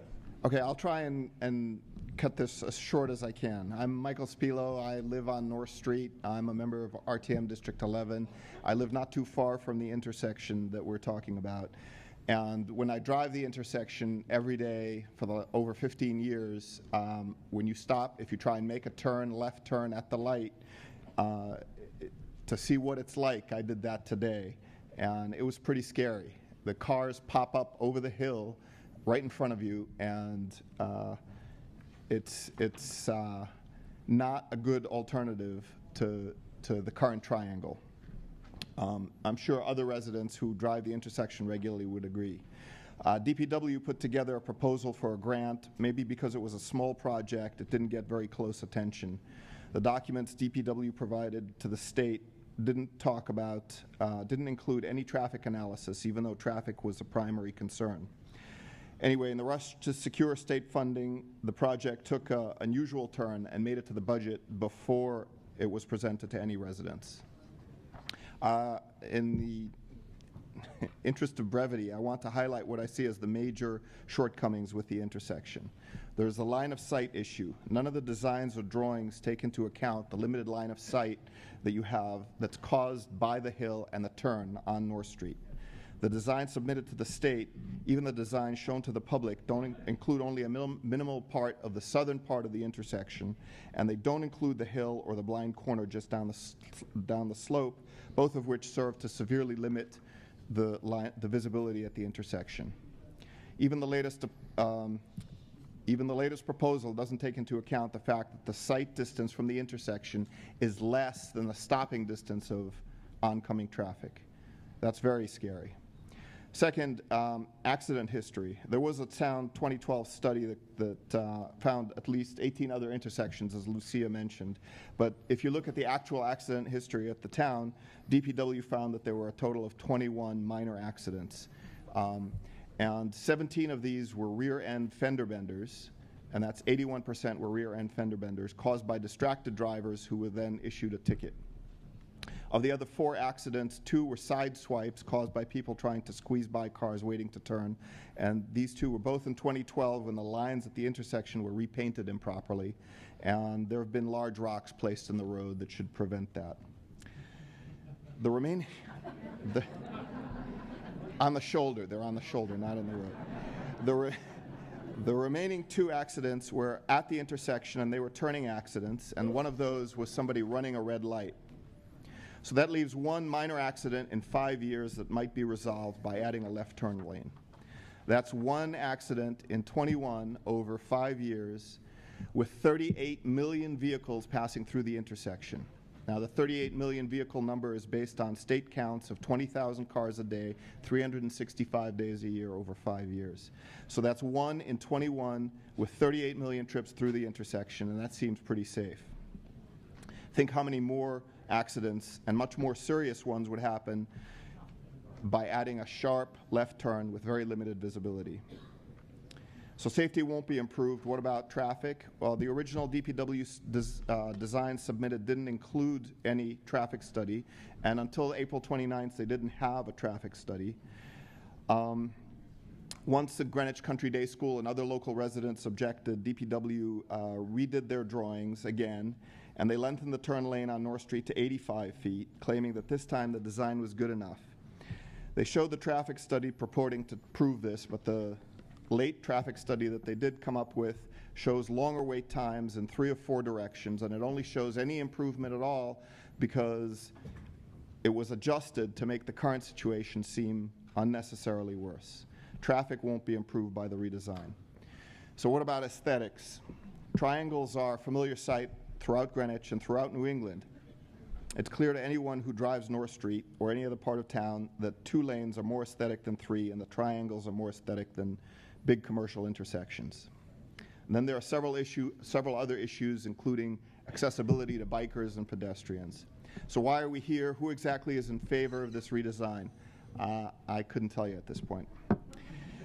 The redesign is less safe, traffic will get worse, it looks bad, and despite several iterations, it's clear that what we need is not just another pass, but we need a complete do-over. So in the end, I guess the only viable solution for the RTM is to remove this item from the budget and let the BET reevaluate once the issue has been thoroughly reviewed.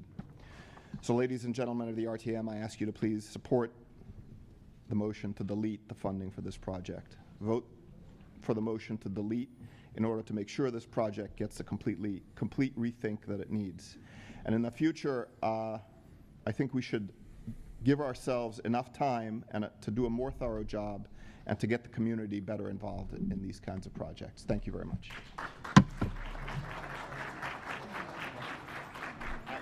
How did I do on time? 5 minutes. All right.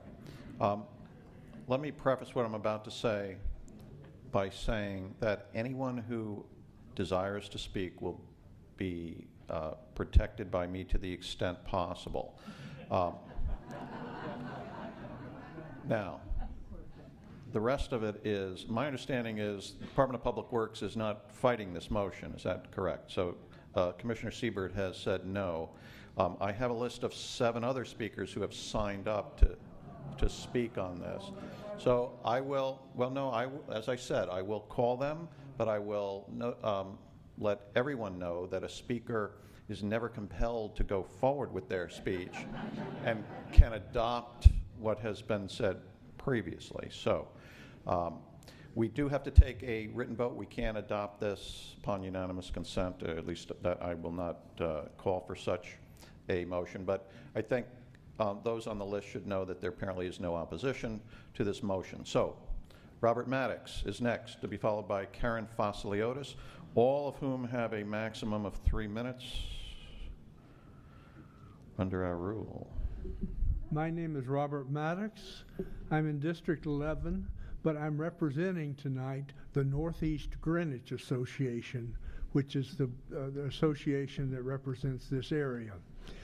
We took a great deal of time looking at this, reviewing it, and also talking to the neighbors, and we came up almost unanimously in favor of deleting this project. And so do I get 10 minutes or can I leave now? I think you've said it all. Okay.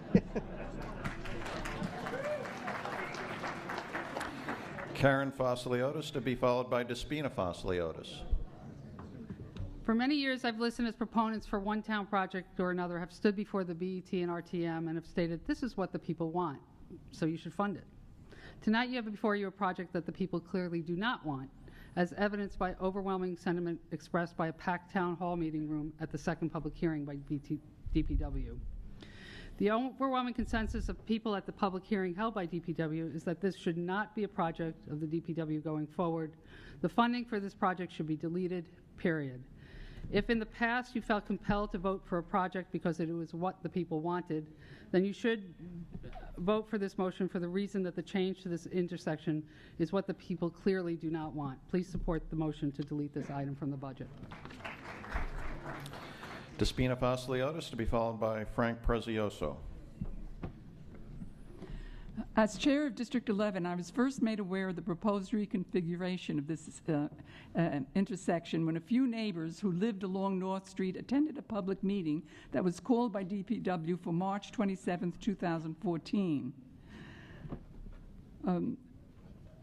Schools and residents in the area were on vacation, so only 7 people attended. At that meeting, those neighbors attending realized to their dismay that the proposed reconfiguration was completed and that the meeting was to inform the public as to what the DPW plans were for the intersection.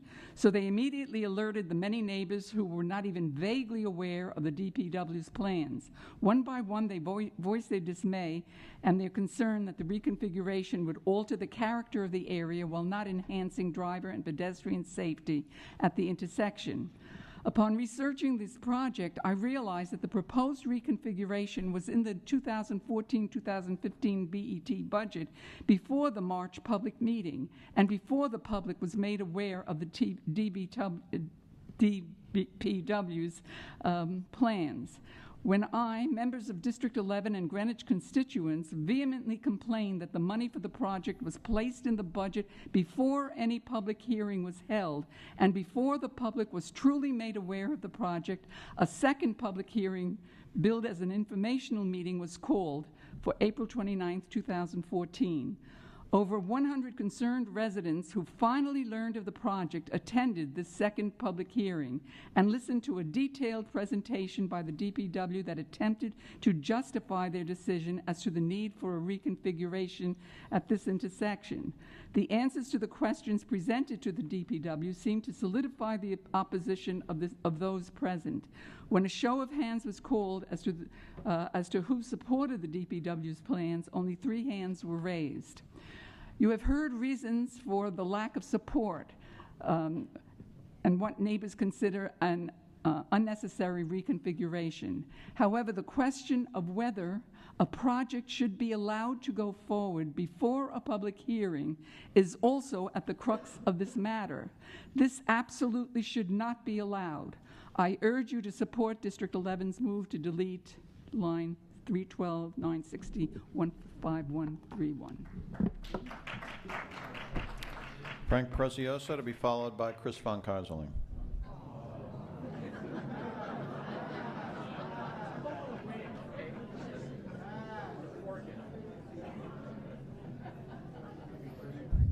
That was not for you. I just wanted to make, my name is Stephen Klausner. I'm also on the board of... Wait a minute, where's Frank Prezioso? Okay. All right, Mr. Klausner, go right ahead. I just want to make 3 quick points, which I think... Excuse me. Which I think are relevant. The fact that the money comes from the state is just moving money from one pocket to the other. You still pay the cost through your state taxes. That's number 1. Number 2, I would like to suggest that the Department of Public Works send out an abutter notice whenever they're early in the planning process for any intersection. We've got a tremendous resource here in terms of neighbors who live by an intersection. They should be called in early in the process to provide their feedback, which might lead to a more efficient, more productive, more interactive discussion about any changes in any intersection in town. Third, Any proposed change to an intersection should involve test methods involving the least amount of permanent disturbance to that intersection by either changes in signage or traffic signal activity, so that the proposed solution can be tested inexpensively without committing thousands of dollars to preparing theoretical schemes. Thank you. Thank you. Mr. Von Keyserling, to be followed by Kathy Taylor. Thank you, Mr. Moderator. I just wanted to take this opportunity to wish you all a nice, happy summer. I wanted to speak about GEMS, but they wouldn't let me do that. They're probably not going to let me speak about this because it doesn't need to be. I simply wanted to move the question. All right. Kathy Taylor. All right. Will the district chairs please mark your voting cards? District 11, motion to delete account 312-960-13151, North Street and Fairfield intersection, and proceed to poll your delegation. All right, I have the result of the vote on the Carlson motion to delete monies for the town administrator. This was account 105-100. Those in favor, 25. Opposed, 156. Excuse me. All right. Do we have confusion about the vote on the pending motion? I was reading. All right, wait a minute. I was reading it off the sheet I was handed. Oh, there's a transposition. Yes. All right. The account number, let me give it to you again. It is motion to delete account 312-960-15131, North Street and Fairfield intersection. Okay. If you are in favor of deleting the $375,000 for that project, you should vote yes. If you are opposed to the deletion, you should vote no. Are we clear? All right. I have the result of the vote on the Carlson motion to delete funds out of the First Selectman account. Those in favor, 25. Opposed, 156. Abstaining, 10. That motion has failed. So while we are voting, we will continue going line by line through the budget. We are in 312 DPW Highway, Streets, and Bridges. Next up, 315 Board of Ed projects done by DPW.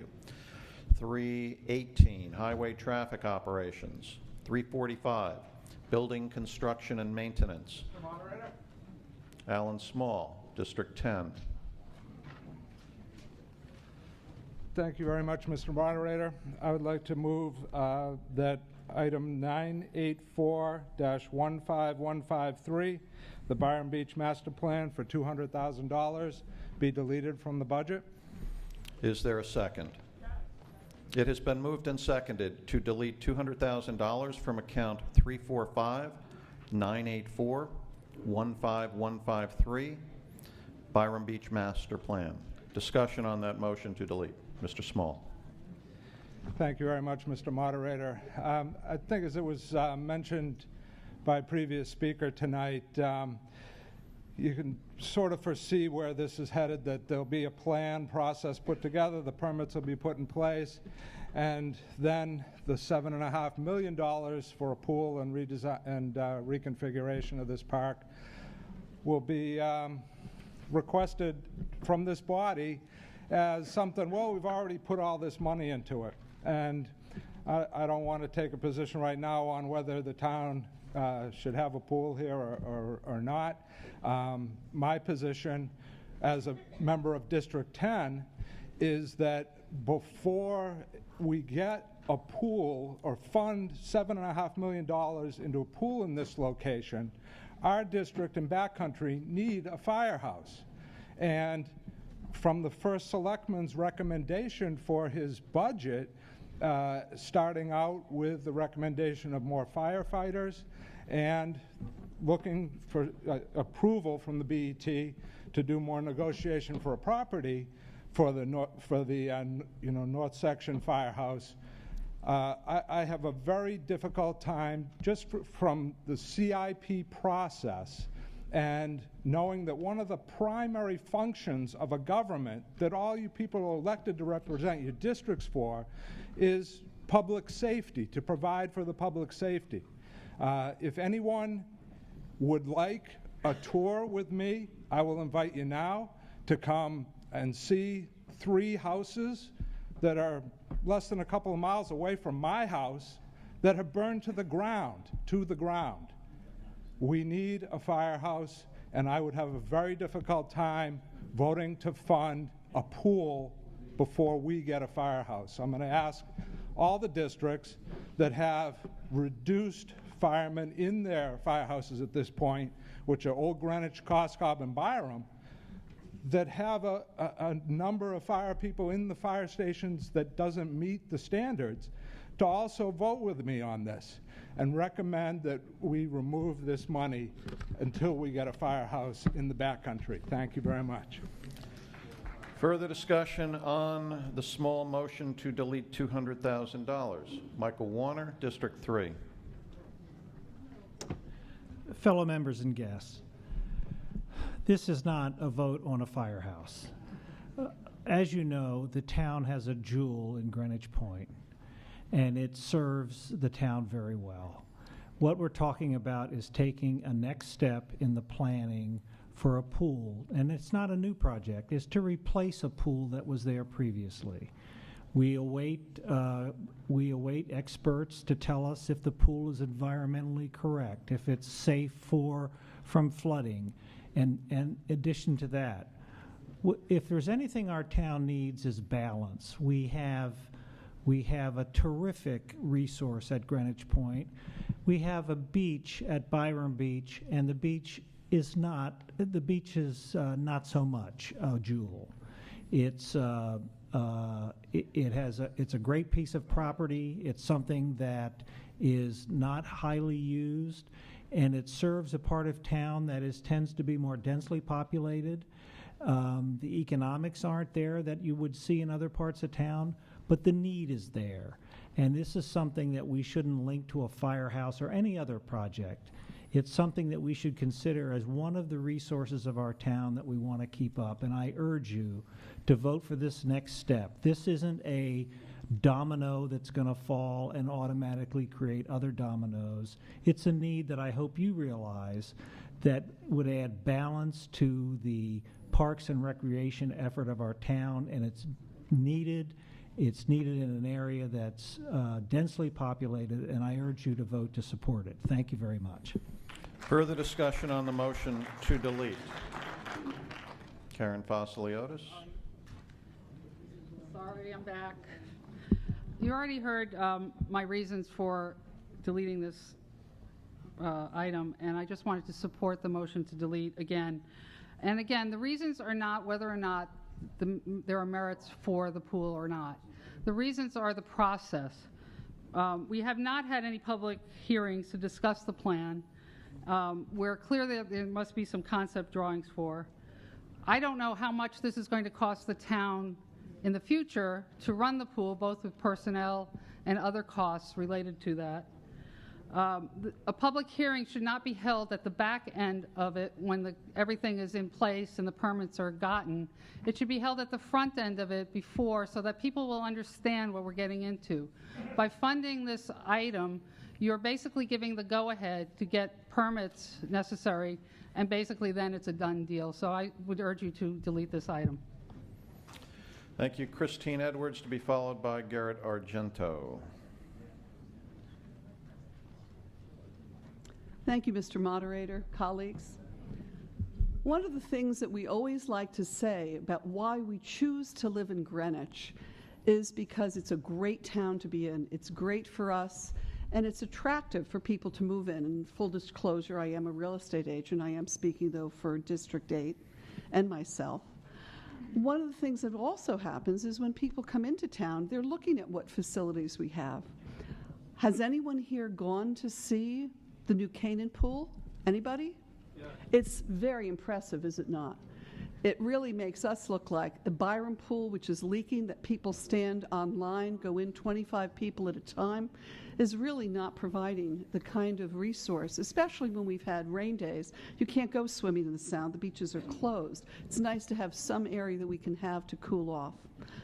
I feel that this has been something, and I don't know, Karen, where you've been, because I've been to a number of meetings. I've heard Sue Rogers, if she's here, speak on many occasions, and other Junior League members, and I am a member of the Junior League as well. And I know that the plans for the Junior League are to develop the funds to help pay for this, substantial funds. I think that if we are trying to delete in view of another project, it doesn't make sense. We have that project and that has to stand on its own, and we have to look and inquire if that's what we want to do with our funds, if we want to have other more creative ideas of how we can do that whole fire department expansion or reuse other places to be able to do that. And encourage volunteers with incentivizing them to step up and take even more responsibility. That's a very good way to handle future budgets and operating costs. But this should stand on its own as something that we have been looking at for at least 2 years. We've appropriated other money for this. And the drawings for this are in place. They're moving forward with more need to have tweaking going on. To have the short-sightedness to not be able to have a pool for Greenwich that can stand when all the beaches are closed due to rain would be very short-sighted indeed, especially in a town that prides itself with what we can provide to our citizens. So I encourage you to not delete this item for $200,000 that has been under a lot of discussion and a lot of public hearings that I've attended over the last few years. Not 1 year, not 2 years, 3 years. Thank you very much. Mr. Argento, to be followed by Don Conway. It seems to me that it is premature to do a study to build a facility, particularly where you're going below ground in an area that has a high water table and pollution issues. To design the facilities, the buildings, the pool, the parking lot, to spend money on designing that before we know if it's even feasible from an environmental point of view, and before we know if it's a priority in relation to other priorities.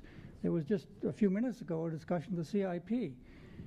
As far as I can see, this project hasn't been compared to anything. Its priority has not been assessed in relation to the priority of anything else. So that even if the site is feasible, which is questionable at this point, do we need this pool more than we need something else? So I think this should be deleted. I don't think we should do the design work at this time. I think we should focus on the feasibility and also focus on whether this is something the town needs more than something else. Thank you. Don Conway, District 2, to be followed by Frank Posluzny, District 8. Good evening. I didn't expect to talk about this, but this pool, this $200,000, is basically to gather facts so that you can design something, so you can estimate whether it's going to cost $750,000 or whether it's going to cost whatever it's going to cost. Right now, all those numbers are guesses. That's all they are. You need to find out what the ground can hold down there. They have ideas about what can be done. The size of the area can be done with a pool. And let's face it, folks. It was said earlier this evening, this town is one town, and it's very diverse in many ways. You have Todd's and you have Island Beach, but there's a tremendous amount of people that live all along the corridor going up through Glenville, Pembroke, all the way up Chickahominy, Byram, that don't go out to Todd's Point all the time, possibly. They go to Byram Beach. And when it's polluted, and let's face it, we don't have the money this year in the budget, it's gone, to clear up some of the pollution down at the dump. So it's more important as we go forward to really think very hard and clear about providing a facility for all these kids that live along that area. It's a vital thing.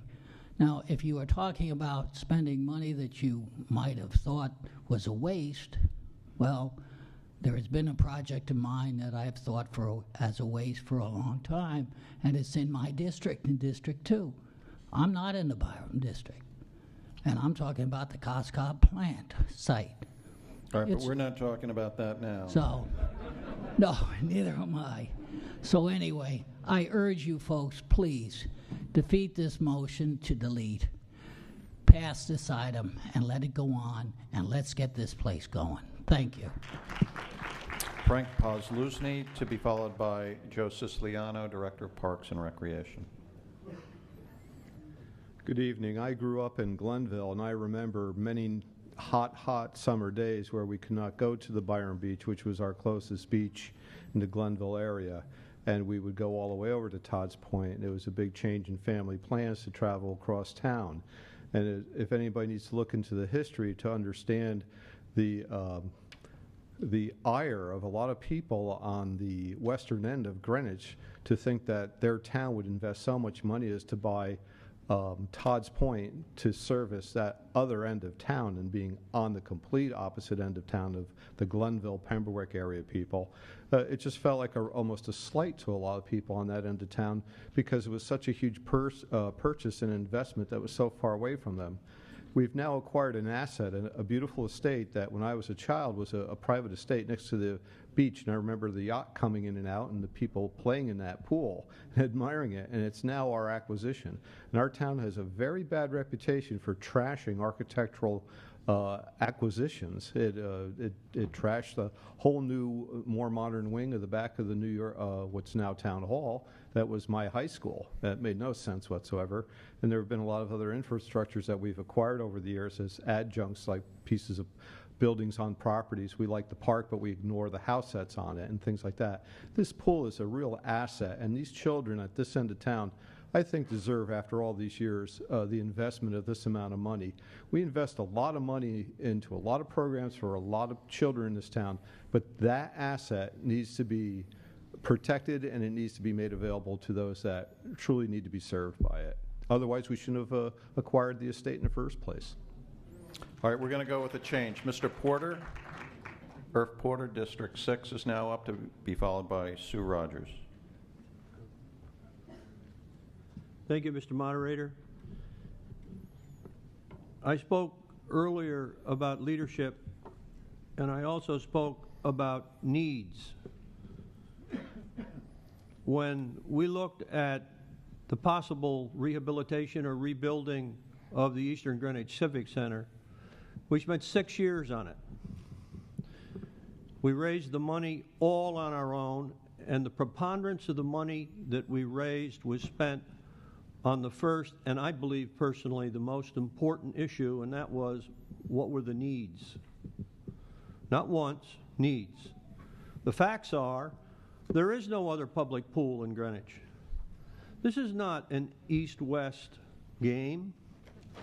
This is a question of spending $7 million, if that's the number, which is probably a reasonable number based upon what I know personally about the Waveney Pool, because we spent time looking at the Waveney Pool as a project that was a pure public-private partnership with the people of New Canaan and the town of New Canaan. So I'm troubled that there's an inference that our friends at the League of Women Voters can raise the necessary money. Pardon me? What did I say? Pardon me? Junior League. I'm sorry, I promoted the League of Women Voters to a new function. Excuse me, the Junior League. I apologize, Sue. Whatever the function is, that they can raise that money. The reason that the Eastern Greenwich Civic Center got parked is because in a public-private partnership, as many people that were involved when it came to appreciate, it was not a time when you could ask the public for those kinds of contributions. And whether it be the Women's League in conjunction with the Junior League, the question comes down to, can that be done? And the first thing I think that is most important is in order to define what the need is. And that gets back to the question of leadership and the importance of having a vision and knowing what it is in the best overall interest of Greenwich. And I ask, therefore, that you vote against the $200,000 and support the motion to delete that item. Thank you. Sue Rogers.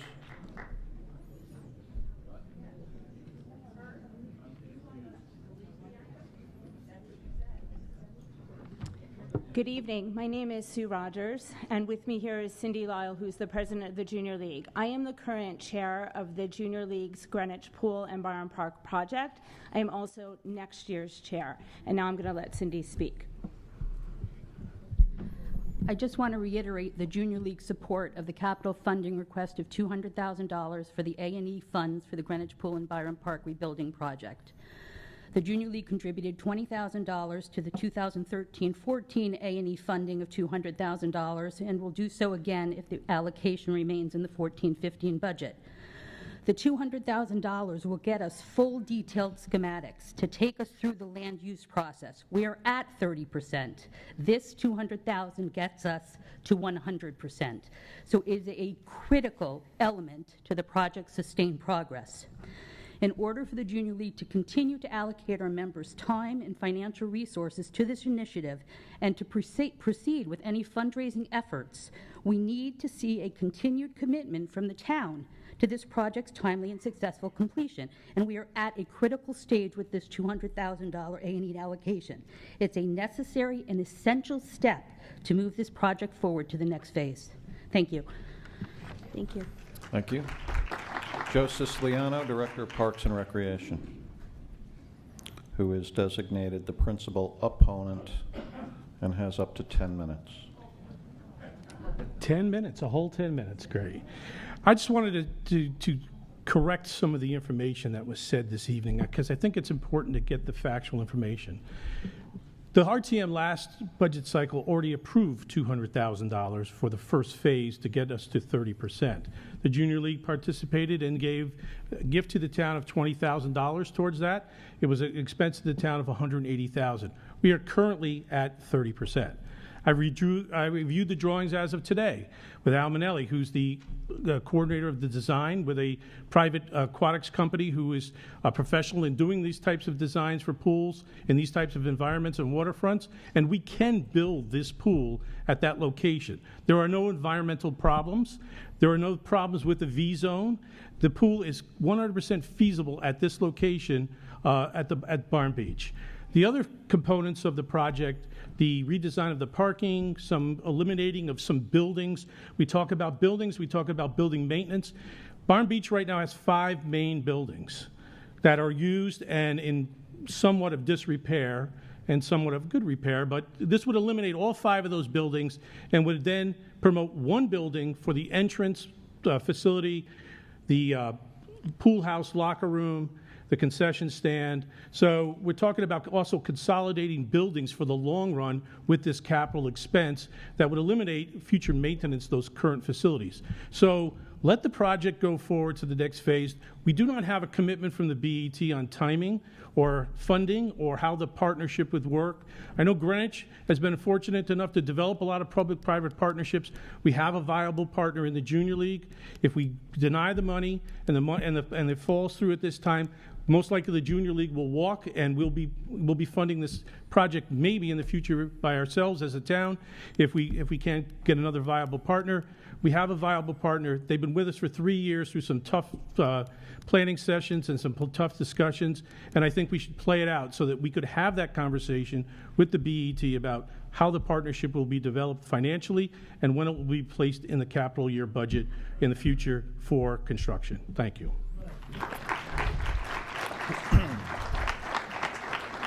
Will the district chairs please mark your voting cards? Small motion to delete $200,000 from account 345-984-15153, Byron Beach Master Plan. If you are in favor of deleting those funds, you should vote yes. If you want to leave those funds in, you should vote no.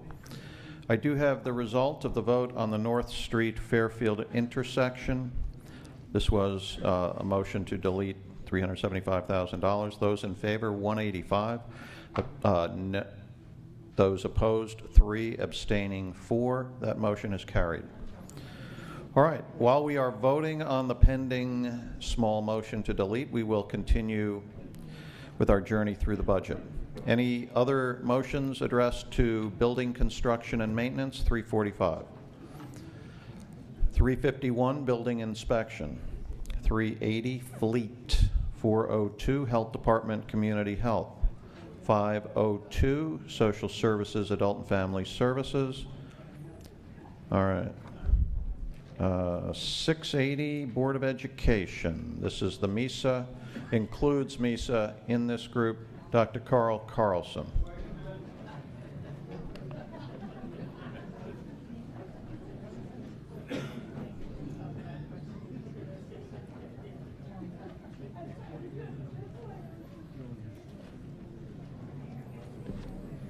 Mr. Moderator, members of your Hang RTM. on. I ask the members to please give attention to the speaker. The voting can be conducted quietly. I move that we delete from 680-956 the MESA total of $2,370,000. All right, the rest of that code was 15178. MESA, and you're deleting all of it, $2,370,000. That's your proposal? Yes, sir. All right, is there a second? Second. It has been moved and seconded to delete $2,370,000 from account 680-956-15178, MESA. Discussion on that motion to delete. Dr. Carlson. Mr. Moderator, I ask that I not be considered as the principal speaker on this. I just don't have a confidence in this project. The idea of building the MESA before you had the remedy of the fields, I think is a great mistake, because I don't think we know how bad the fields are. And I think the fields may come in very bad indeed. I suggest that you take this cut, and I suggest that you remedy the fields very quickly. All right, further discussion on the Carlson motion to delete $2,370,000. Yes, sir. Joe Ross, Building Committee. Joe Ross of the MESA Building Committee. Mr. Ross, would you like to be the principal opponent, entitled up to 10 minutes? I would like to be in favor of making sure we get $2,370,000. I won't take that long. The amount that is requested is a restoration of our contingency. This body, as well as the BET, set up the project costs with a certain amount of contingency, and the contingency was debated because of our past experience with different projects. The contingency that was set up for the environmental amounts at MESA's was about $500,000, and that was based upon whatever information we had at the time. And what has happened is that as we expose more soil or contaminated underground water, etc., we are mandated by the EPA to remove that and to remove it properly.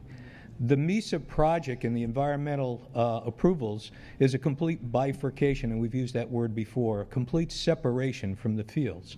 The EPA has not approved the field project. That'll probably take another year, so we are not working on the fields, or DPW is not working on the fields this summer. It'll have to be deferred to next summer. In the meantime, all of the environmental issues at the MESA site auditorium, that's the real part, the rear of that, have been complied with, and we are at a stage now where that part of the environmental is done. So what we're asking for is a restoration of the full contingency that was voted on by this group and voted on by the BET. Thank you very much.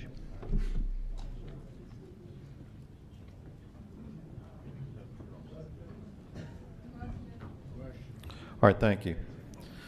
Further discussion on the Carlson motion to delete. Mr. Von Kaiserling. Mr. Moderator, I want to clear up something. There was a rumor circulating around by somebody that I had reversed my position on MISA. As most of you know, that I've been not just for it, but a cheerleader for it for 6, 8, 10 years, how long it's been now. I just want that to be very clear that I'm firmly in favor of this, number one. Number two, the reason that we're doing MISA, if you may recall, is that we chinched on the old auditorium, and in doing so made it ineffective, so we had to build a new one. And wonderful thing about Greenwich, what goes around is around and around, and here we go again. Let's cut some money. Let's not do the job completely. You're already in it. It's almost done. Get on with it. Get over with it. Let's finish it. Thank you. Further discussion on the motion to delete? All right.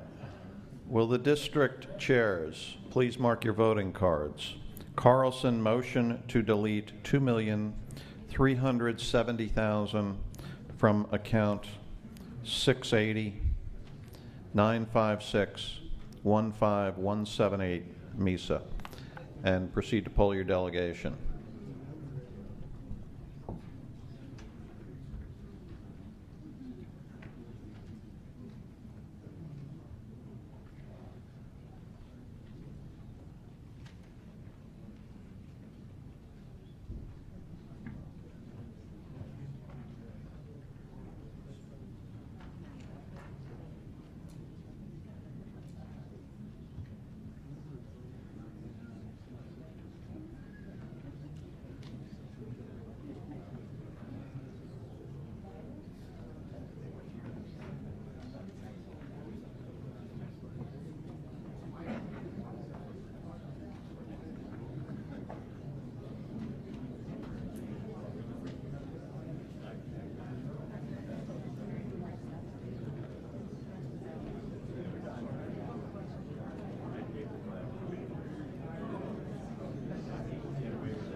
It's too late. All right, well, we have 2 pending votes, so let's just make sure there's no confusion. Do we have all the votes on the District 11? We are waiting for your vote on the small motion to delete. Okay, so there currently should just be 1 card circulating. That's the Carlson motion to delete. All right. We will continue. Again, if the result of a vote requires us to go back for some reason, I will entertain that. 701 Greenwich Library, 814 Eastern Civic Center, 822 Parks and Rec, Parks, Playgrounds, and Fields, 832 Parks and Rec, Marine Maintenance, 833 Beaches, 834 Harbors and Boating Facilities, 999 Fixed Charges, Sewer Maintenance Fund, 361 Sewer Maintenance, that's DPW Sewer Maintenance, and then 361 Sewer Improvement.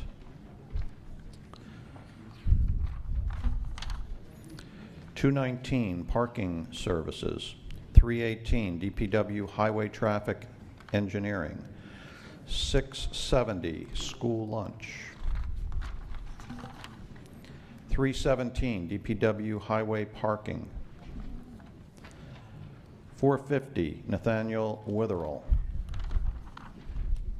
824 the Griff Harris Golf Course, 131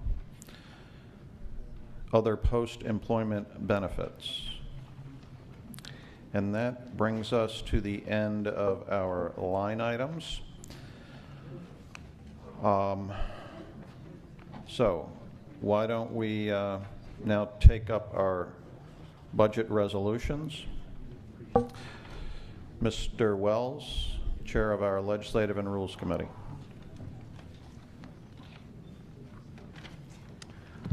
As I indicated earlier, our committee, in addition to looking at the 2 budgets that we look at, also look at the budget resolutions and the bonding resolutions. And if you look at the budget resolutions that are dated April 21st, 2014, there appears to be a paragraph missing. It goes from paragraph 7 to, on page 1 of the resolutions to paragraph 9 on page 2.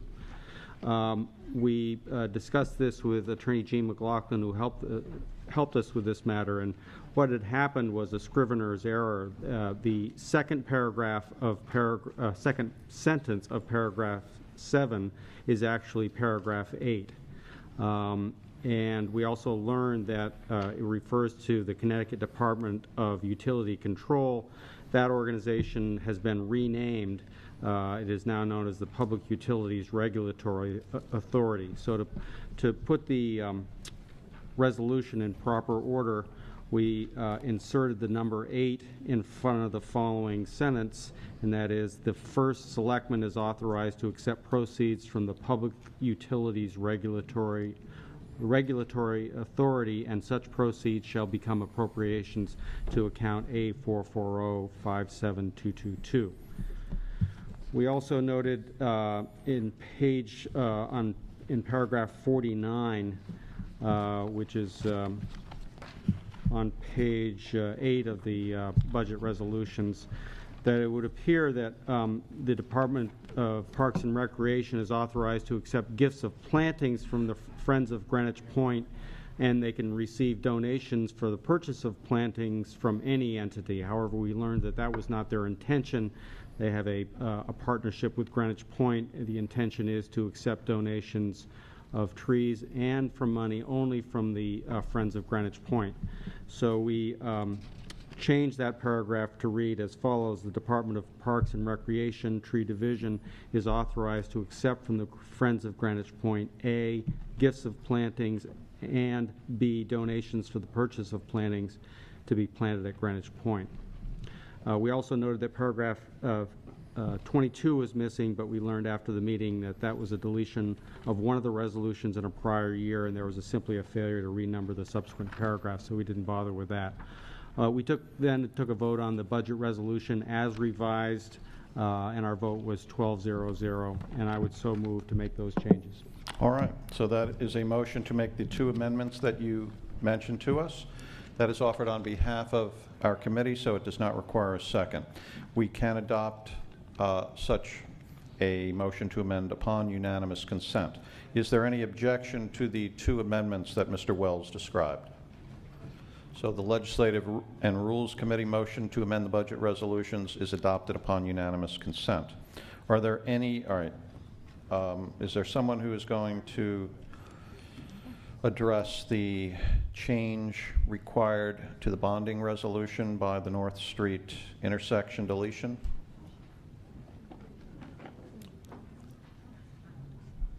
I have an amended version, but I think our members do not, obviously, right? All right, is there someone who is prepared to explain that? Peter Minarski, our town controller.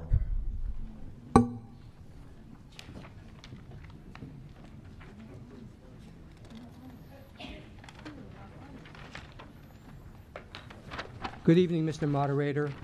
Not sure I know how to do this, but I'm referring to the resolution that has a total of $39,269,000. The amendment. This begins on page 36 of the document I've been referring to? Correct, page Okay. 36. Peter, wasn't 375 ever going to be bonded?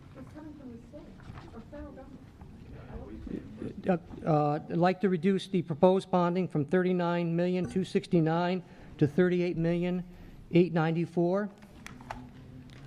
And this, there's a question from the floor from the BET. Can I address it, Mr. Moderator? All right, and the question was the 375 that we deleted ever to be included in the bonding?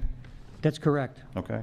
Okay, the answer is no, but it reduces the bonding amount, and what we need to do is we need to delete the 375 from the mill rate section, and on the bonding section, we need to delete 375,000 from the bonding section, move it over to the mill rate section to balance the budget. Is that clear?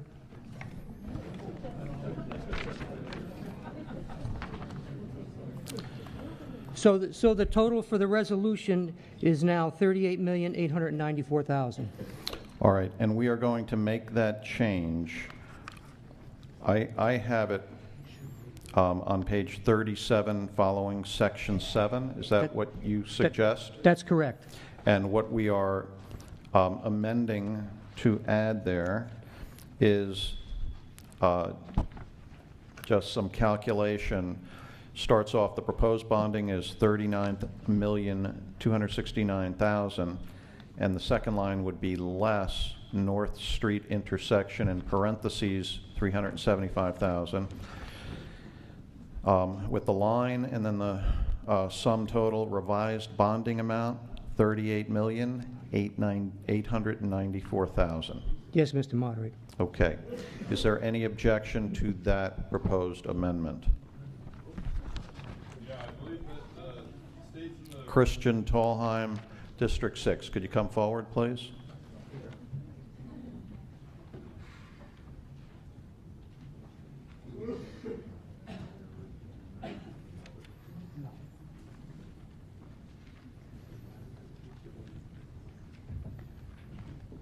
I don't have any objection to reducing it by $375,000, but just overall for the bonding resolution, states that it has to be in denominations of $5,000 or a whole multiple thereof, and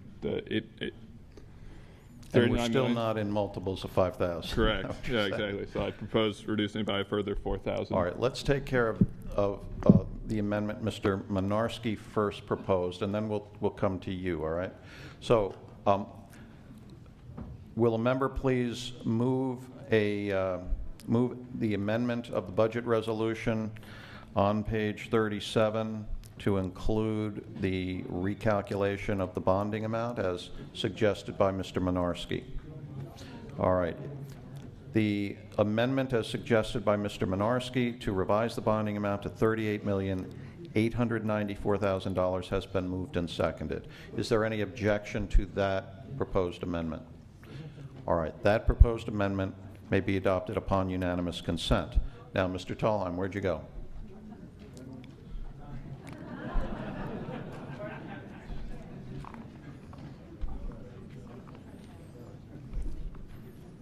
All right, so you're essentially raising a question, or do you want to make an amendment?